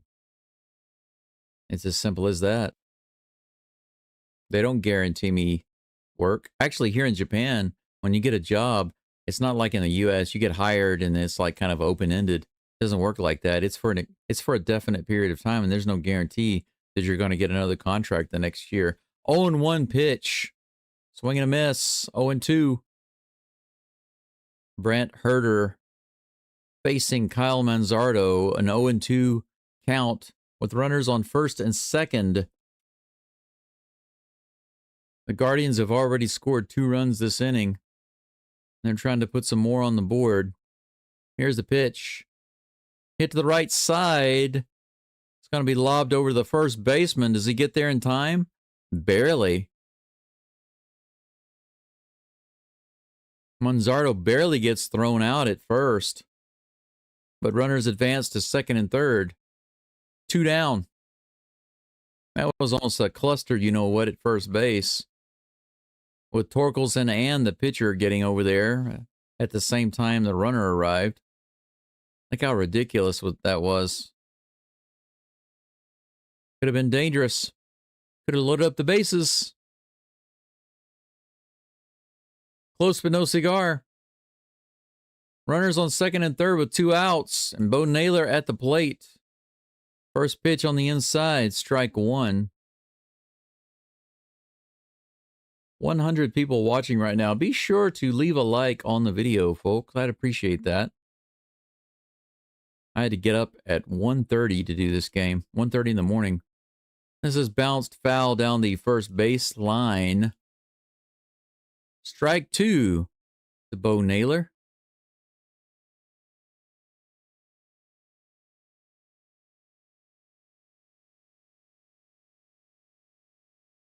Got 50 likes. Just 50 likes and 100 people watching. That's only 50%. That's terrible. I need 25 more. That should be at least 75%. Here's the pitch. Fouled high off into the crowd. On the sweeper. The count remains 0-2.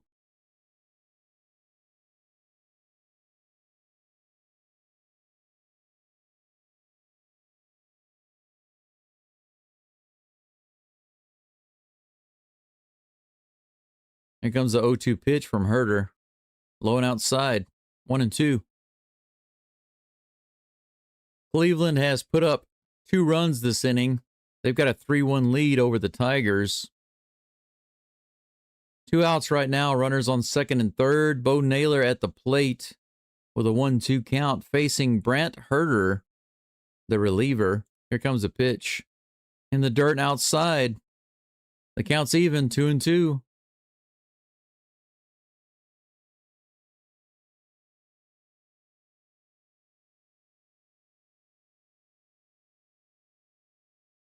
I only got 4 extra likes.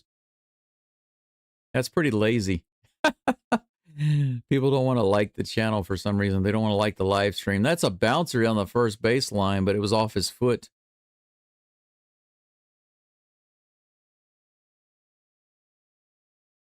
No indicator yet from the umpires. They're trying to decide if that was a foul ball or not.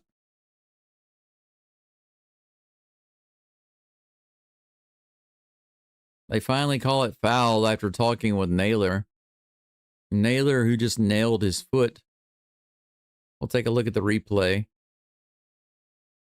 Why didn't they do that with Altuve? Yeah, that's off his foot for sure. So these umpires asked Naylor, hey, did that hit you on the foot? Yeah, it hit me on the foot. Okay, it's a foul ball.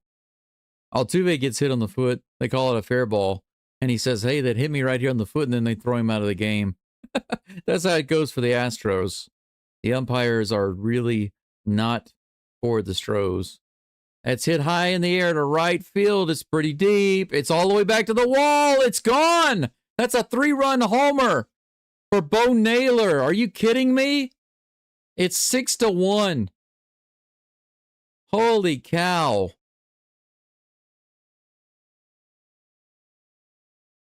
What in the world is going on in Cleveland? That fire has come back into the Guardians suddenly. They have unloaded on the Tigers in the 8th inning and scored 5 runs. Absolutely nuts. A solo homer, back-to-back doubles. An intentional walk. And then another 3-run homer. This is hit to the right side. The second baseman scoops it up, Arias, and throws to first base for the 3rd out. But the crowd is cheering like crazy. The Guardians go into the top of the 9th with a 5-run lead suddenly over the Tigers. It's 6-1. Naylor likely just put the nail in the coffin right there. Wow. Wow, you know, that hit was like really crazy. And I was like, wow. This game is looking really, really good for the Guardians now. Perhaps not quite as good for the Tigers. Likely this series is going to be tied and we're going to have another game. Amazing. Susan says, go Guardians. Yeah, go Gardindians. I guess the Tiger fans are the ones listening in right now, or they were listening in because the likes have not gone up on the channel. I've got 58, though 100 people are listening or watching. Only 58 likes, but it should be over 75. At least over 75. What is going on? What do I have to do to get some likes? That's another thing about these live streams is that the only money I'm going to make on these are going to be ad money. And if I'm not mistaken, the ad money I made on the last one was only like $2. I definitely spend more than that on the electricity, I think, and the internet. But at least I have the cost for the subscription covered. For the TV subscription. So that's good. That doesn't cost me anything extra. Cade Smith is most likely going to be back up on the mound for the Guardians to try to close it out. Gleyber Torres due up, followed by Kerry Carpenter and Spencer Torkelson.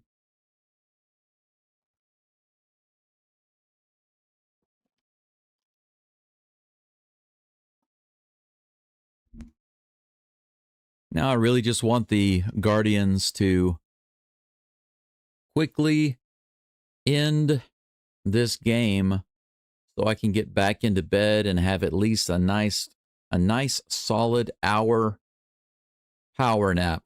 An hour power nap. Here's the first pitch to Torres. Right at the top of the zone on the fastball. Strike one.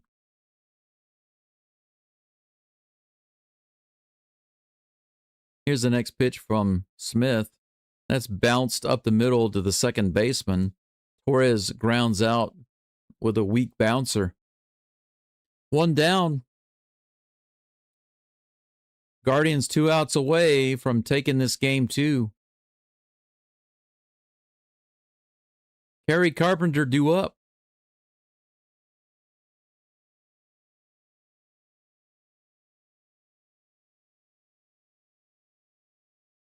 I think I'm starting to lose my voice right now. 95 outside. Ball one. Maybe I'm going to have to start talking a little more like this, a little more low-key. Here comes a 1-0 pitch. That's high, 95 mile per hour. Fastball missing the mark. It's 2-0. If I talk like this, will you guys and gals go to sleep? It's the top of the ninth. The Guardians have the 6-1 lead. The Tigers already 1 out down here in the top of the ninth. That would be ball three. High and outside. Kate Smith on the mound, facing Kerry Carpenter, who is 2 for 4 today in the DH slot. That is a strike. 95 mile per hour fastball at the top of the zone. 3-1.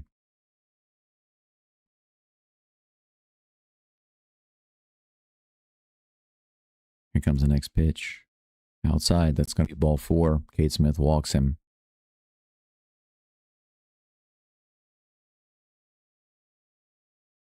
Carpenter is on first base now with Spencer Torkelson at the plate.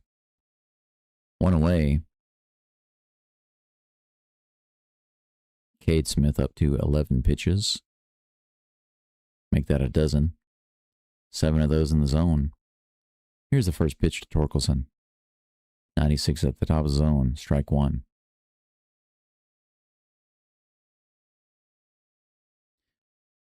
I do have to say that it feels much more comfortable to speak this way.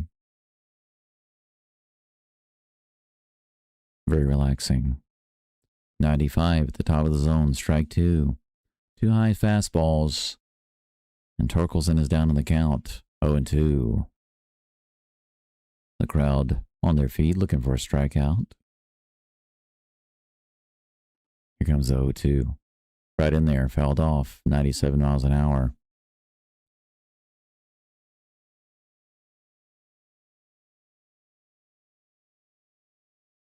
Many of the fans standing, some of the more half-hearted fans just sitting down, enjoying, basking in the moment. Here's the 0-2 pitch. Ooh, he hit him. That got him on the elbow.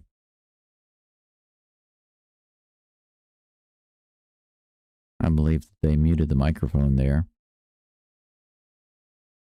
as Torkelson said a few choice words.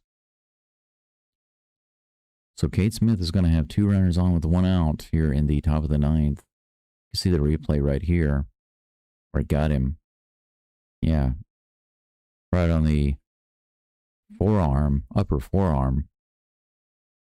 Yeah, he was not happy about that. He takes his walk down to first base. That's right, Daryl. This is Baseball After Hours, coming at you from Hiroshima, Japan. You're listening to the Go Dome on YouTube. Justin Henry Malloy is pinch hitting for Andy Ibanez. And the crowd is standing, but they look a little bewildered and a little scared. Nothing to worry about right now, I believe. They're up by 5 with 1 out. That is a ball. Kate Smith might be having a little bit of control issues right now. We'll see. Here comes the next pitch. A little outside, 2-0. Runners on first and second with a 2-0 count.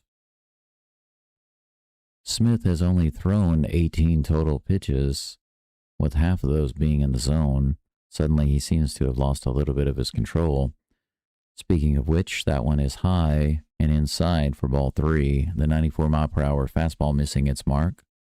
And it looks like the pitching coach is going to take a little visit. Nope. The head coach is going to call the bullpen. Get a little action going out there. Kate Smith has a break to speak with his catcher and infielder.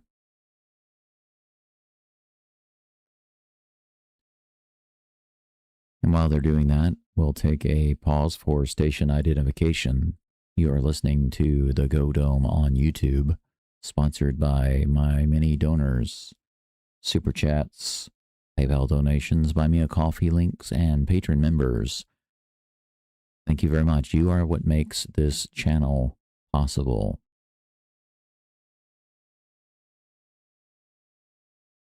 And we're back to the game. 3 balls and no strikes. Here's the pitch. That's in there. 95-mile-per-hour fastball. Strike 1. 3 balls and 1 strike. Runners on first and second with 1 out.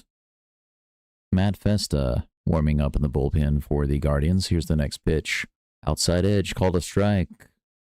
Malloy thought he had a walk, but he will be walking backwards back into the box for another pitch. The count is full. Crowd wakens up a little bit. The crowd awakens. Here's the 3-2 pitch. 95 inside. Fouled up and behind home plate. Out of play.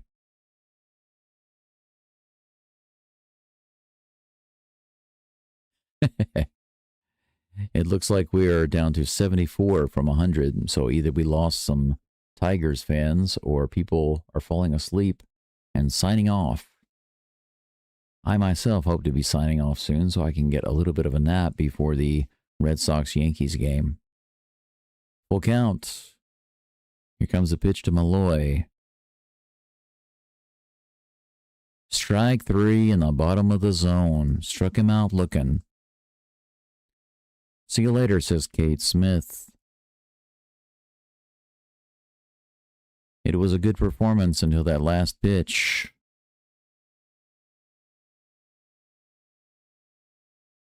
Right in there. Perfectly placed pitch. What we in the industry call the PPP. First pitch to Winsel Perez is a ball, 1-0. This is the last chance for the Tigers. Runners on first and second with 2 outs. Here's the pitch. 96 on the upper outside corner, called a strike by the ump. 1-1 is the count.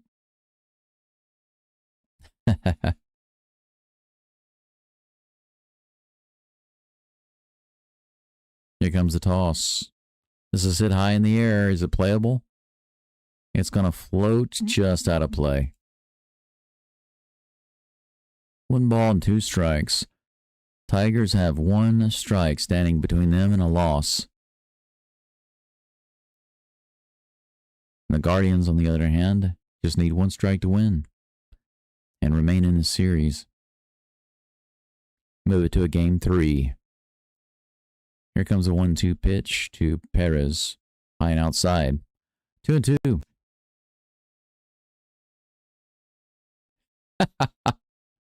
It appears my low-key style change has caused people to drop away. Maybe the Tigers fans are giving up. I don't know if it's me or the game. 97 miles an hour up the middle, and he fumbles it. Rocchio fumbles the ground ball. He hit the ball with his foot when he tried to scoop it up. So everybody's safe.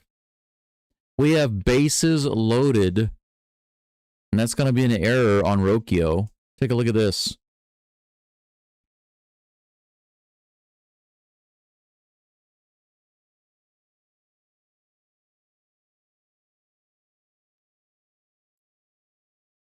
Pretty fun game right now. Dylan Dingler on deck. Nope. Are they going to bring him up? Dingler is due up next, and they're not going to take Cade Smith out. They're going to leave him in.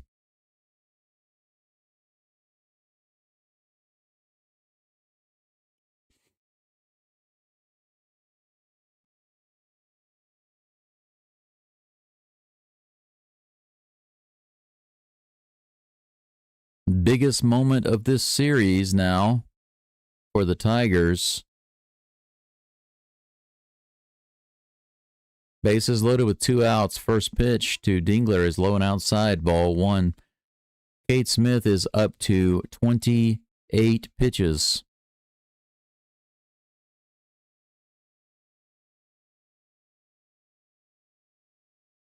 Here comes the next toss.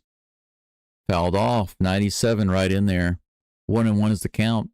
Bases juiced.